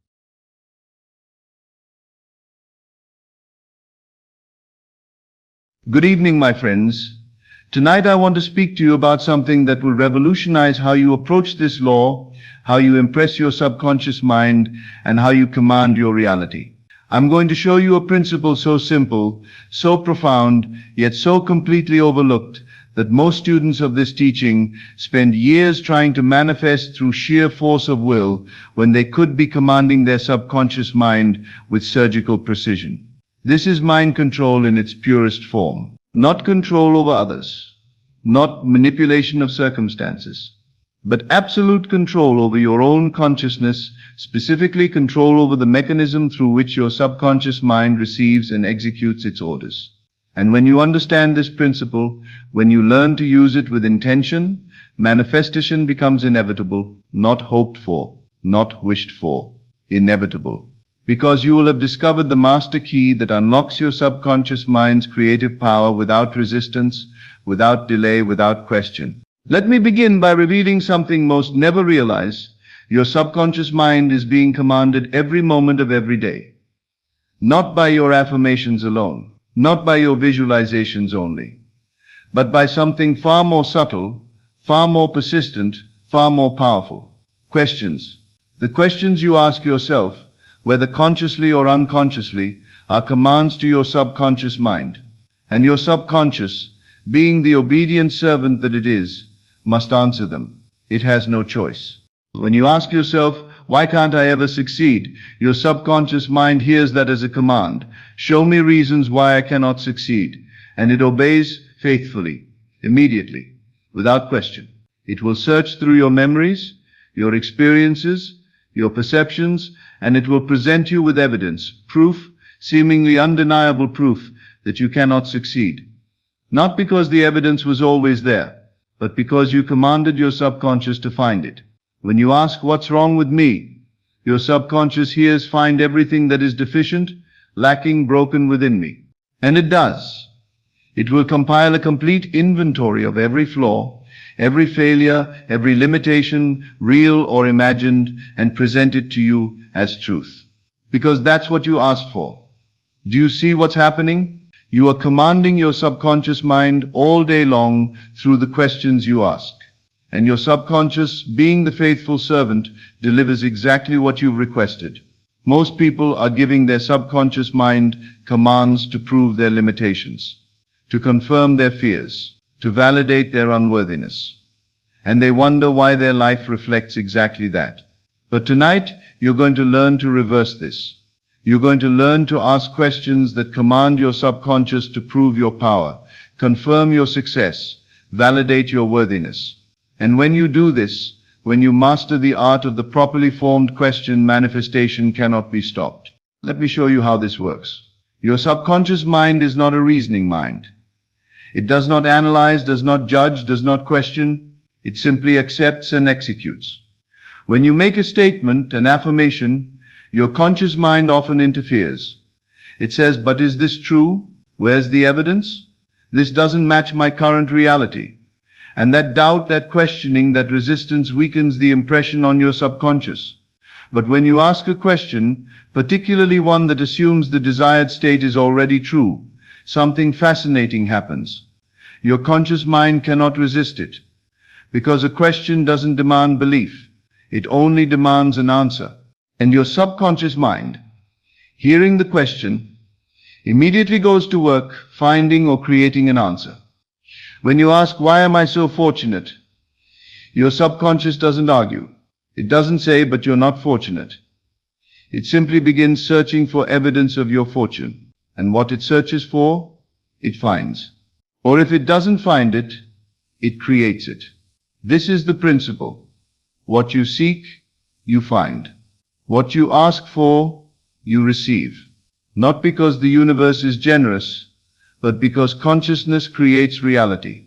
And a properly formed question directs consciousness with absolute precision. Now let me connect this to everything I've taught you about assumption. I've told you many times you must assume the feeling of the wish fulfilled. You must dwell in the state of already being what you desire to be. You must think from the end, not of the end. But here's what most miss. You can encode these assumptions into questions. Instead of affirming I am wealthy and fighting with the doubt that arises, you can ask, why am I so abundantly provided for? Do you feel the difference? The statement I am wealthy might trigger resistance. No, you're not. Look at your bank account. But the question, why am I so abundantly provided for, triggers a search. Let me find the evidence. Let me notice the provision. Let me recall the blessings. And in that search, in that noticing, you are dwelling in the consciousness of provision. You are assuming abundance by the very act of asking the question. The question itself is an assumption. When you ask, how did I manifest this so easily? You are assuming it's already done. You are assuming ease. You are assuming success. And your subconscious, hearing this assumption in the form of a question, begins to align your thoughts, your feelings, your perceptions, your actions with the reality where that question makes sense. It must close the gap between the question and the answer. And in closing that gap, it creates the manifestation. Here's why questions are so powerful. They create what I call an open loop in consciousness. Your subconscious mind abhors an open loop. It feels incomplete, unfinished, like a story with no ending. So when you ask a question, especially one that assumes your desire is already fulfilled, your subconscious becomes obsessed with closing that loop. It will work day and night, consciously and unconsciously, to find or create an answer that satisfies the question. If you ask, why is everything working out perfectly for me? Your subconscious must find an answer. It must close the loop. It must prove the assumption embedded in the question. And in its search to close that loop, it rearranges your perceptions, your thoughts, your focus, your very reality, until the answer becomes obvious, undeniable, manifest. This is why questions are so effective, where affirmations sometimes fail. An affirmation can be rejected. I am successful. No, I'm not. But a question cannot be rejected. It demands an answer. And in seeking that answer, the mind must dwell in the assumption that makes the question valid. Why am I so successful? Forces your mind to assume success in order to answer the question. There's no way around it. An assumption persisted in becomes fact. Now, not all questions work this way. You must understand how to form them properly. A disempowering question like, why can't I ever get ahead, is perfectly formed to command your subconscious to prove your limitation. But we want the opposite. We want questions that command your subconscious to prove your power, your abundance, your fulfillment. So the properly formed question must contain these elements. First, it must assume the desired state is already true. Not will I become wealthy, but why am I so wealthy? Not can I manifest love, but why is love flowing to me so effortlessly? Not how do I get successful, but how did I become so successful? Do you see? The question assumes the end is already accomplished. And in assuming, it commands your subconscious to prove that assumption. Second, the question must evoke feeling. Remember, I've told you, feeling is the secret. Consciousness without feeling is sterile, impotent, unable to create. So your questions must not be dry, intellectual exercises. They must stir something within you. Why do I feel so deeply loved? Makes you search for the feeling of being loved. How is it that joy flows through every area of my life? Makes you notice joy, dwell in joy, become joy. The question evokes the feeling, and the feeling impresses the subconscious, and the impression becomes manifestation. Third, the question must be asked from the state you wish to occupy. This is crucial. You're not asking as the person who lacks. You're asking as the person who has. You're not asking, why don't I have money, from a state of poverty. You're asking, why am I so abundantly provided for, from a state of wealth consciousness. The question comes from the end, from the fulfilled state. from the identity you're claiming. And when you ask from that state, you are already dwelling in it. The question itself is the dwelling. So how do you use this in your daily practice? First, become aware of the questions you're already asking unconsciously. Throughout your day, notice the questions running in the background of your mind. Why is this so hard? What's wrong with me? Why can't I ever catch a break? What if this doesn't work? These are commands to your subconscious, and your subconscious is obeying them, proving them, manifesting them. So catch them, notice them, and replace them. Second, deliberately ask questions that assume your desire fulfilled. Not occasionally, not just during your practice time, but throughout your day. When you wake, why do I feel so alive and purposeful today? When you work, how is it that opportunities flow to me so easily? When you interact with others, why do people respond to me with such warmth and respect? When you rest, how is my life unfolding more perfectly than I imagined? Each question is a command to your subconscious. Each question creates an open loop that must be closed through manifestation. Third, ask these questions in the state I call the silence. Before sleep, when your conscious mind is quieting and your subconscious is most receptive, ask your questions. Not desperately, not hoping, but knowingly. Ask as the person who already has the answer, because they're already living the reality the question assumes. Why am I so blessed? Asked in the silence, with feeling from the state of being blessed, impresses your subconscious powerfully. And your subconscious, receiving this impression as you drift into sleep, works all night to make it manifest. You wake to find circumstances rearranged, thoughts shifted, opportunities appeared, the answer to your question becoming visible. Let me give you examples of the kinds of questions that command manifestation. These are not questions of doubt, not questions of seeking, but questions that assume the desired state and command your subconscious to prove it. For wealth, why does money flow to me so naturally? How is it that I'm always abundantly provided for? Why do I feel so financially free? For love, why am I so deeply loved? How is it that I attract such wonderful people? Why does love find me wherever I go? For success, how did I manifest this so easily? Why does everything I touch succeed? How is it that opportunities appear exactly when I need them? For health, why do I feel so vibrant and alive? How is my body healing itself so perfectly? Why is wellness my natural state? Do you feel how different these questions are from will I have money? Or can I find love? Or how do I get healthy? The first set assumes. The second set doubts. The first set commands your subconscious to prove fulfillment. The second set commands it to prove lack. Choose your questions wisely, because they are choosing your reality. Now let me show you the most powerful type of question. The one that shifts your entire identity, not just your circumstances. These questions don't ask about having something. They ask about being someone. Who am I now that I live in such abundance? Who have I become that everything flows to me so easily? Who am I that people respond to me with such respect and admiration? These questions force your consciousness to occupy a new identity, not to hope for it, not to wish for it, but to be it in order to answer the question. You cannot answer, who am I now that I live in abundance, without assuming the identity of someone who lives in abundance. And the moment you assume that identity to answer the question, you are dwelling in that state. You are being that person. You are impressing that consciousness on your subconscious, and your subconscious, receiving that impression, must make it manifest.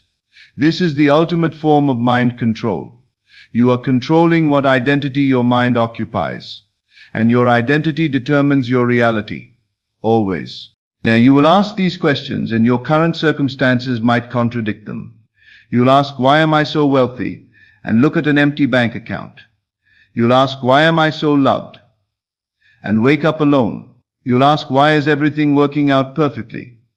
And face obstacles. And your conscious mind will say, this is ridiculous. The question doesn't match reality. But here's what you must understand. The question isn't describing your current reality. It's commanding your future reality.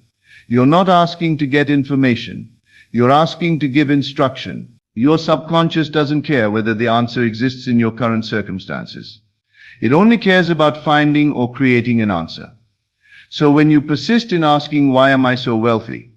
Despite seeing lack, your subconscious begins to search for wealth, to notice wealth, to attract wealth, to create wealth.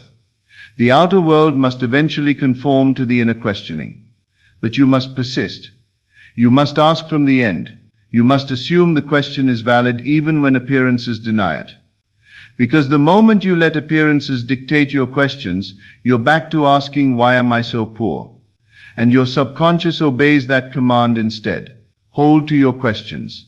Ask them persistently. Feel them deeply. And watch as your reality rearranges itself to answer them. Let me give you one question that encompasses everything I've taught tonight. One question that, if asked persistently from the proper state, will transform your entire life. Why is my life unfolding more beautifully than I ever imagined? Think about what this question assumes. It assumes your life is unfolding.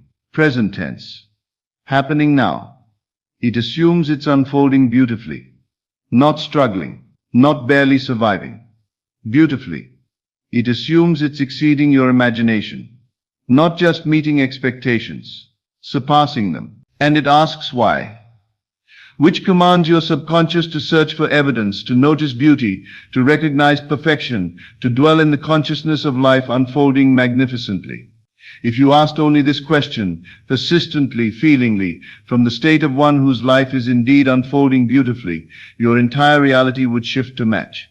Because your subconscious, hearing this command day after day, would have no choice but to close the loop by making it undeniably true. Tonight before you sleep, I want you to choose one question. Just one. A question that assumes your desire is already fulfilled. A question that stirs feeling within you. A question that comes from the state you wish to occupy. It might be, why am I so blessed? Or how is everything working out so perfectly? Or why do I feel so deeply fulfilled? Whatever question resonates with the state you're claiming, ask it. Not once. Ask it repeatedly as you drift into sleep. Let it be the last conscious thought before you surrender to the subconscious.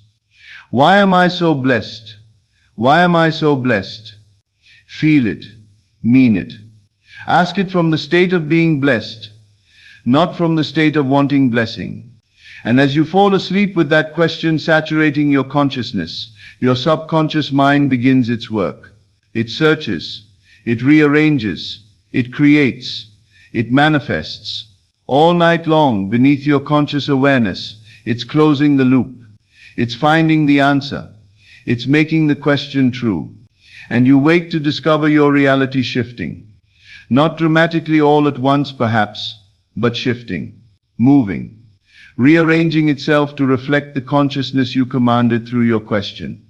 Do this every night. One question, asked persistently, felt deeply, from the end, and watch your life transform. Your questions are commands to your subconscious mind. When you ask, why can't I succeed? You command proof of failure. When you ask, why am I so blessed? You command proof of blessing. The properly formed question assumes the wish fulfilled, evokes feeling, and comes from the state you wish to occupy. Ask these questions persistently before sleep, and your subconscious must answer by manifesting the reality the question assumes. Thank you and good evening. This is Best of Lectures, and I will see you in the next video.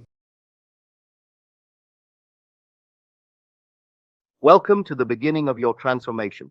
As you listen these words, something powerful is already happening within you. A shift in perception that will change everything. I want to ask you something important. Who would you be if wealth was already yours? How would you walk through the world? How would you speak to others and to yourself? What thoughts would fill your mind as you opened your eyes each morning, knowing that abundance flows to you effortlessly? I remember asking myself these questions years ago while sitting at my kitchen table. Bills spread out before me, that familiar knot of anxiety tightening in my stomach. The gap between where I was and where I wanted to be seemed impossibly wide. Perhaps you felt that too, that disconnect between your financial reality and your deepest desires. But that day, something shifted.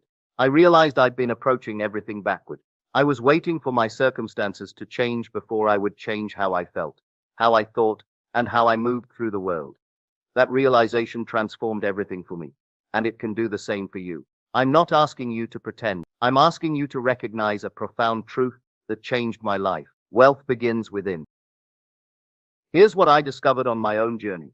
The world doesn't give you what you want. It gives you who you are. Most people live their entire lives waiting for external circumstances to determine their internal state. They say, when I have more money, then I'll feel secure. When I achieve success, then I'll feel confident. When my problems disappear, then I'll feel peace. But that's not how life works. You don't need to wait for your bank account to change before you change how you feel about money. The secret, the real, life-changing secret, is this. You must believe before you see. The evidence appears only after you've accepted abundance as your reality. I spent years waiting for proof before I would believe. I checked my accounts obsessively, hoping to see growth that would justify feeling good about my financial situation. Each time the numbers didn't meet my expectations, I'd spiral into worry and doubt, unconsciously reinforcing my connection to lack. Then I encountered a principle that flipped everything on its head. Your outer world is nothing more than a reflection of your inner state. Think about that. Everything you see, touch, and experience began first as a thought, a feeling, an assumption in your mind. Your current financial situation isn't random. It's the physical manifestation of your dominant beliefs about money, success, and your worthiness to receive. The moment I flipped that script and began living as if I already had everything I needed, feeling the emotions of wealth, thinking the thoughts of abundance, carrying myself with the confidence of someone financially free, my entire reality began to shift. Opportunities emerged that I couldn't have planned. Resources appeared from unexpected sources. Doors opened that I didn't even know existed.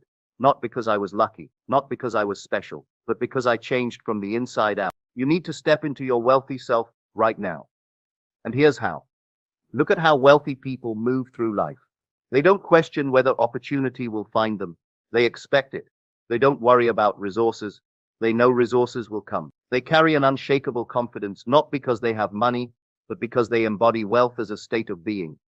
I used to watch successful people and think their confidence came from their achievements. Now I understand their achievements came from their confidence rooted in how they saw themselves, not in their circumstances. This isn't about arrogance. It's about alignment. When you align your thoughts, feelings, and actions with abundance rather than scarcity, you become a different person. And when you become different, your life becomes different too. I remember attending a business conference years ago, before my financial breakthrough. I felt out of place, intimidated by people who seemed so much more successful than me. I hunched my shoulders, spoke timidly, and constantly apologized for taking up space. A mentor pulled me aside and said something I'll never forget. You're acting like someone who doesn't belong here. But wealth isn't about what's in your wallet, it's about what's in your mind. Stand tall, speak clearly. You belong in any room you enter. That day, I made a conscious decision to step into my wealthy self, not the self I thought I needed to become someday, but the wealthy self that was already within me, waiting to be expressed. So I'm asking you to do something radical.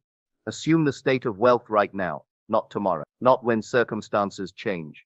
Now, begin moving through your day as if abundance is your natural state. Make decisions from a place of sufficiency rather than lack. Treat yourself with the care and respect that a wealthy person would. Invest in your growth as someone who expects return. This shift may feel uncomfortable at first. Your logical mind will argue, pointing to your current circumstances as evidence that you're pretending. But remember, circumstances don't create your state. Your state creates your circumstance. So what exactly is wealth? Is it a number in your bank account? Is it properties and possessions? Is it the freedom to do what you want, when you want? I've come to understand that real wealth is a psychology before it's a reality. It's a way of perceiving yourself and the world around you. The wealthy mind sees possibilities where others see problems. It sees resources where others see restrictions. It sees abundance where others see scarcity. I used to have what I now call broke thinking. I would walk into a store and immediately look at price tags, calculating what I couldn't afford. I would see opportunities and focus on all the reasons they wouldn't work out for me. I would dwell on past financial mistakes, letting them define my identity and limit my future. This psychology of lack kept me trapped in a reality that matched it perfectly. Transforming my psychology of wealth meant, instead of asking, can I afford this? I began asking, how can I afford this? Instead of seeing myself as someone who struggled with money, I began seeing myself as someone who was learning to master money. Instead of focusing on what was going wrong financially, I directed my attention to what was going right. Instead of comparing myself to those who had more, I practiced gratitude for the abundance already present in my life. This psychological shift didn't happen overnight. It required consistent awareness, catching myself when I slipped into old patterns of thought. It meant surrounding myself with books, podcasts, and people who reinforced a wealthy mindset. It meant practicing new thought patterns until they became natural. But with time and persistence, my psychology transformed, and as it did, my external reality had no choice but to follow. There's a world of difference between wishing for wealth and knowing it's already yours. Wishing keeps you stuck in wanting. It's like standing outside a door, knocking and hoping someone lets you in. But when you live from the end, when you mentally and emotionally step into the reality where your desire is fulfilled, you're no longer outside looking in. You're already home. I remember clearly the day this clicked for me. I was facing bills I wasn't sure how to pay, yet I made a decision. I am financially free. This is temporary, but my wealth is permanent. I stopped seeing myself as someone struggling to become wealthy and started seeing myself as someone wealthy navigating a temporary situation. That subtle shift changed everything, not because it magically deposited money in my account, but because it changed how I responded to opportunities, how I spoke about money, and how I carried myself in the world. When a new business prospect came my way, I didn't approach it from desperation. I approached it with the calm assurance of someone who was already successful, who could take it or leave it. This energy was magnetic, drawing more opportunities my way. When unexpected expenses arose, I didn't panic, as I once would have. I met them with the certainty that resources would come, and they always did, often in ways I couldn't have anticipated. Living from the end means making decisions based on where you're going, not where you've been. Speaking about your finances as you want them to be, not as they currently appear. Feeling the emotions of financial freedom before the external evidence arrives. Taking actions aligned with the wealthy version of yourself, not the struggling version. This isn't about denial or delusion. It's about understanding that your current circumstances are the result of past thinking, and your future circumstances will be determined by how you choose to think and feel right now. So how do feelings become things? Your emotions aren't just reactions, they're creative forces. When you consistently feel wealthy, grateful, and secure, you vibrate at a frequency that attracts matching experiences. I used to dismiss this idea as too mystical, too intangible. But then I began to observe how my emotional states were directly connected to my experiences. When I felt anxious about money, I'd make impulsive decisions that led to more financial stress. When I felt resentful about bills, more unexpected expenses would appear. When I felt unworthy of wealth, opportunities would come, but I'd find ways to sabotage them. Most people have it backward. They wait to feel abundant until they see abundance. They wait to feel confident until they achieve success. But that's not how this works. The universe responds not to what you want, but to what you are, and what you are is determined largely by how you feel on a consistent basis. You must generate the feeling first. Wake up and consciously choose to feel financially secure before checking your accounts. Walk into meetings feeling valuable before anyone acknowledges your worth. Make decisions from a place of abundance even when facing temporary limitations.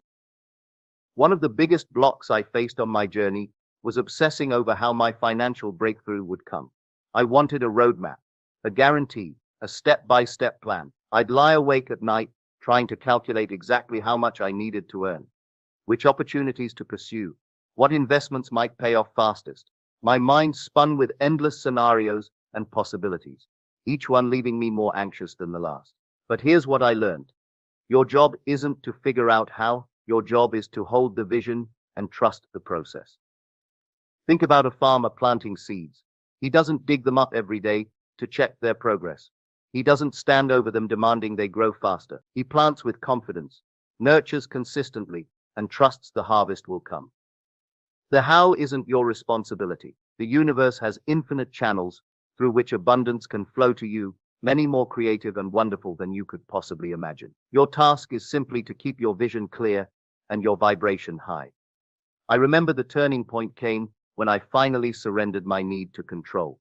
I had been pursuing a particular business opportunity that I was convinced was my path to wealth. When it fell through, I was devastated, until a seemingly random conversation 3 days later led to an even better opportunity that I couldn't have planned if I tried. That experience taught me something invaluable. The path to your desires rarely unfolds the way you think it will. When you try to micromanage the process, you actually limit the ways abundance can reach you. Instead, focus on clarity about what you want, not the specific path to get there. Release your attachment to timelines and let things unfold in divine timing. Stay open to unexpected opportunities, even if they don't match your original plan. Trust that if a particular door closes, it's because a better one is about to open. When you release your grip on the how, you allow the universe to surprise you with its creativity and generosity. You also need to learn to speak the language of wealth. Your words shape your reality. Every time you say, "I can't afford that," or "money is so hard to come by," you're writing that story into existence. I had to completely transform my vocabulary around money. Instead of saying, "I can't afford it," I began saying, "I'm choosing to invest my money elsewhere right now." Instead of complaining about bills, I practiced gratitude for the services they represented. A wealthy person doesn't speak the language of lack. They don't constantly talk about what they can't do or can't have. They speak with assurance, make decisions with clarity, and approach life with the certainty that they'll always have what they need. I made a conscious effort to eliminate phrases like, "I'm broke, I can't afford that," "Money doesn't grow on trees," "I'll never get out of debt," "Rich people are just lucky," and replace them with, "I'm making strategic financial choices. That's not a priority for me right now. Money flows to me through multiple channels. I'm becoming more financially free every day. Wealth is available to anyone who aligns with it." At first, these new phrases felt foreign, even false. But I persisted, knowing that my words weren't just describing my reality. They were creating it. Within weeks, I noticed subtle shifts. I felt more empowered around money decisions. I stopped feeling victimized by my financial situation. I began to see opportunities where before I had only seen obstacles. Your words aren't just describing your reality, they're creating it. Choose them wisely. Also, carry yourself with confidence. How do you walk into a room? How do you look at a price tag? How do you make decisions? A wealthy person moves with quiet confidence, not arrogance, confidence. They know their value. They trust their judgment. They approach opportunities with excitement rather than fear. I remember consciously changing how I carried myself, standing taller, making decisions more decisively, treating myself with the care and respect I'd give to someone I deeply valued. These weren't just physical changes, they were expressions of a fundamental shift in how I saw myself.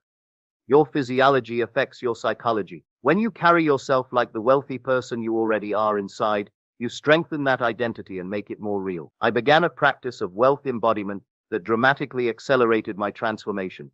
I paid attention to my posture, standing tall with my shoulders back. I made eye contact and spoke clearly, without undermining myself. I dressed in a way that made me feel successful, even when no one was watching. I made decisions promptly rather than hesitating from fear. I treated myself to small luxuries that reinforced my worth. One particularly powerful practice was walking into high-end stores or luxury hotels, places I once felt I didn't belong, and simply allowing myself to be there comfortably, without apology or explanation. At first it felt like acting, but with consistency it became natural. The more I embodied wealth physically, the more my mindset shifted to match. This isn't about pretending to be someone you're not. It's about aligning your physical expression with the wealthy self that already exists within you. One often overlooked aspect of wealth creation is the influence of your social circle. The people you spend time with shape your beliefs, expectations, and behaviors around money more than you might realize. I had to make some difficult but necessary changes in who I allowed to influence my financial mindset. Some friends consistently spoke about money with fear and limitation. Some family members reinforced the belief that wealth was for other people, not us. Some colleagues normalized financial struggle as just the way things are. Surrounding yourself with wealth consciousness means seeking mentors who have achieved the financial freedom you desire, reading books by those who understand the principles of abundance, joining communities where prosperity thinking is the norm, limiting exposure to chronic complainers and scarcity thinkers, finding friends who support your vision rather than questioning it.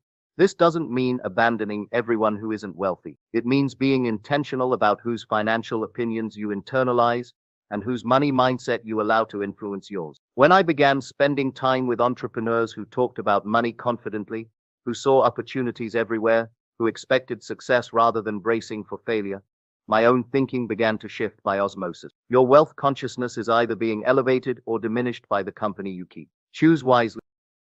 Persistence is key, so you must persist until it manifests. This might be the most important part of your journey. There will be days when your old doubts creep back in. There will be moments when circumstances seem to contradict your vision. There will be people who question your confidence when they can't see what you see. These are tests not of whether your desire is possible, but of whether you'll remain faithful to your vision when appearances suggest otherwise. I've faced those moments. I've had days when I wondered if I was fooling myself. I've had financial setbacks that tempted me to abandon my belief in abundance. I've had well-meaning friends suggest I was being unrealistic, but I made a decision to stand firm, to keep embodying wealth regardless of what my circumstances were showing me. I remember one particularly challenging period when several expected payments didn't come through, and I was facing some significant expenses. The old me would have panicked, seen it as confirmation that financial stability was always beyond my reach. Instead, I doubled down on my wealth practices. I increased my visualization time. I became even more vigilant about my self-talk. I acted with even more confidence and certainty. I refused to let temporary circumstances dictate my permanent identity. Within weeks, not only did the delayed payments arrive, but new opportunities came that more than compensated for the temporary shortfall. And here's what I discovered. When you refuse to waver in your assumption, when you persist in the feeling of already having what you desire, reality has no choice but to reshape itself around your conviction. Persistence means maintaining your wealth consciousness even when your bank account temporarily disagrees. Continuing to speak, think, and act wealthy even when no one else sees your vision. Treating financial setbacks as temporary detours, not permanent destinations. Staying faithful to your assumption until it hardens into physical fact. The universe doesn't reward wishful thinking or sporadic effort. It responds to unwavering conviction maintained long enough to become your dominant vibration. Remember this. What you see around you today is the result of past thinking. It has no power to determine your future unless you give it that power. Your turning point comes the moment you decide that your inner vision is more real than your outer circumstances. And you live from that place without apology or doubt. For me, that turning point wasn't dramatic. It wasn't marked by sudden wealth or overnight success. It was simply the quiet but firm decision that I would no longer be defined by my financial past or present circumstances. I decided that my true identity was abundant, prosperous, and wealthy, and I would live from that truth regardless of temporary appearances. From that day forward, I stopped seeking evidence before believing. I stopped allowing bank statements to determine my worth. I stopped waiting for permission to feel the way a wealthy person feels. Instead, I claimed my prosperity consciousness as my birthright. I owned it fully, lived it consistently, and trusted the manifestation process completely. I'm not asking you to ignore practical actions. Take those steps. Work diligently. Seize opportunity, but do it all from the consciousness of one who already has what they desire, not as someone desperately trying to get something they lack. The practical actions you take from a state of abundance have a completely different energy and therefore different results than the same actions taken from a state of lack. Practice gratitude for what is and what's coming. Gratitude is the highest frequency you can emit. It's impossible to feel truly grateful and fearful at the same time. When you practice genuine gratitude, you automatically shift into an abundance mindset. I developed a two-part gratitude practice that accelerated my financial transformation. First, I practiced radical gratitude for my current reality, even the parts that seemed challenging. I gave thanks for the bills because they represented services that enhanced my life. I appreciated the job I wanted to leave because it was funding my transition. I found gratitude for past financial mistakes because they taught me valuable lessons. Second, I practiced gratitude for what was on its way to me. I would close my eyes and feel deeply thankful for the wealth that was already mine in consciousness, already making its way into my physical experience. This dual approach to gratitude kept me rooted in abundance rather than lack. It helped me see that I was already wealthy in countless ways and that even greater prosperity was unfolding for me. Try this practice. Each morning, List 5 aspects of your current financial situation you can genuinely appreciate. Each evening, express gratitude for 5 aspects of the wealth that's currently manifesting for you. This simple discipline trains your mind to recognize abundance rather than scarcity, accelerating your financial transformation. While your mental and emotional alignment is the foundation of wealth creation, it must be paired with inspired action for full manifestation. The key word here is inspired. There's a world of difference between forced action fueled by fear and inspired action flowing from alignment. When you're aligned with wealth consciousness, you'll feel naturally drawn to certain opportunities, ideas, or pathways. These nudges from your intuition are your internal guidance system pointing you toward your prosperity. I used to exhaust myself with endless hustle, trying to force money to come through sheer effort. Now I understand that aligned action feels different. It feels exciting rather than draining. It feels natural rather than forced. And most importantly, it yields results far beyond the effort invested. Pay attention to the ideas that come when you're in a state of abundance. Notice the opportunities that excite you.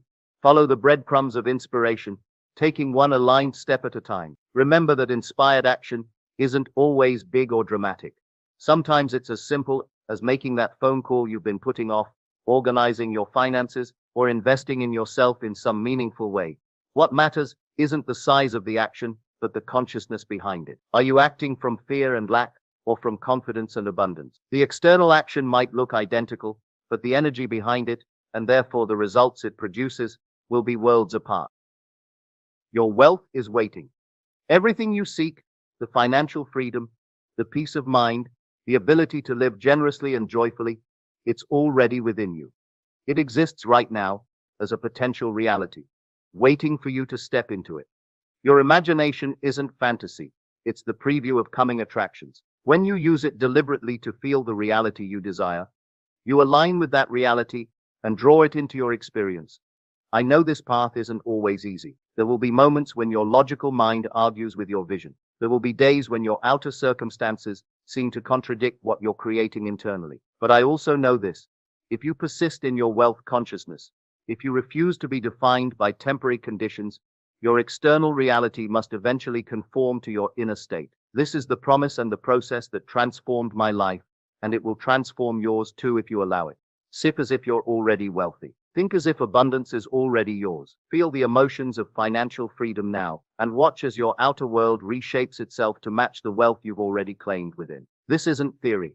This isn't wishful thinking. This is transformation at the most fundamental level, and it begins the moment you decide it's true for you. Your wealth is waiting, not in some distant future, but right now, in the consciousness you choose to embody today. Step into it now, claim it as yours, and never look back.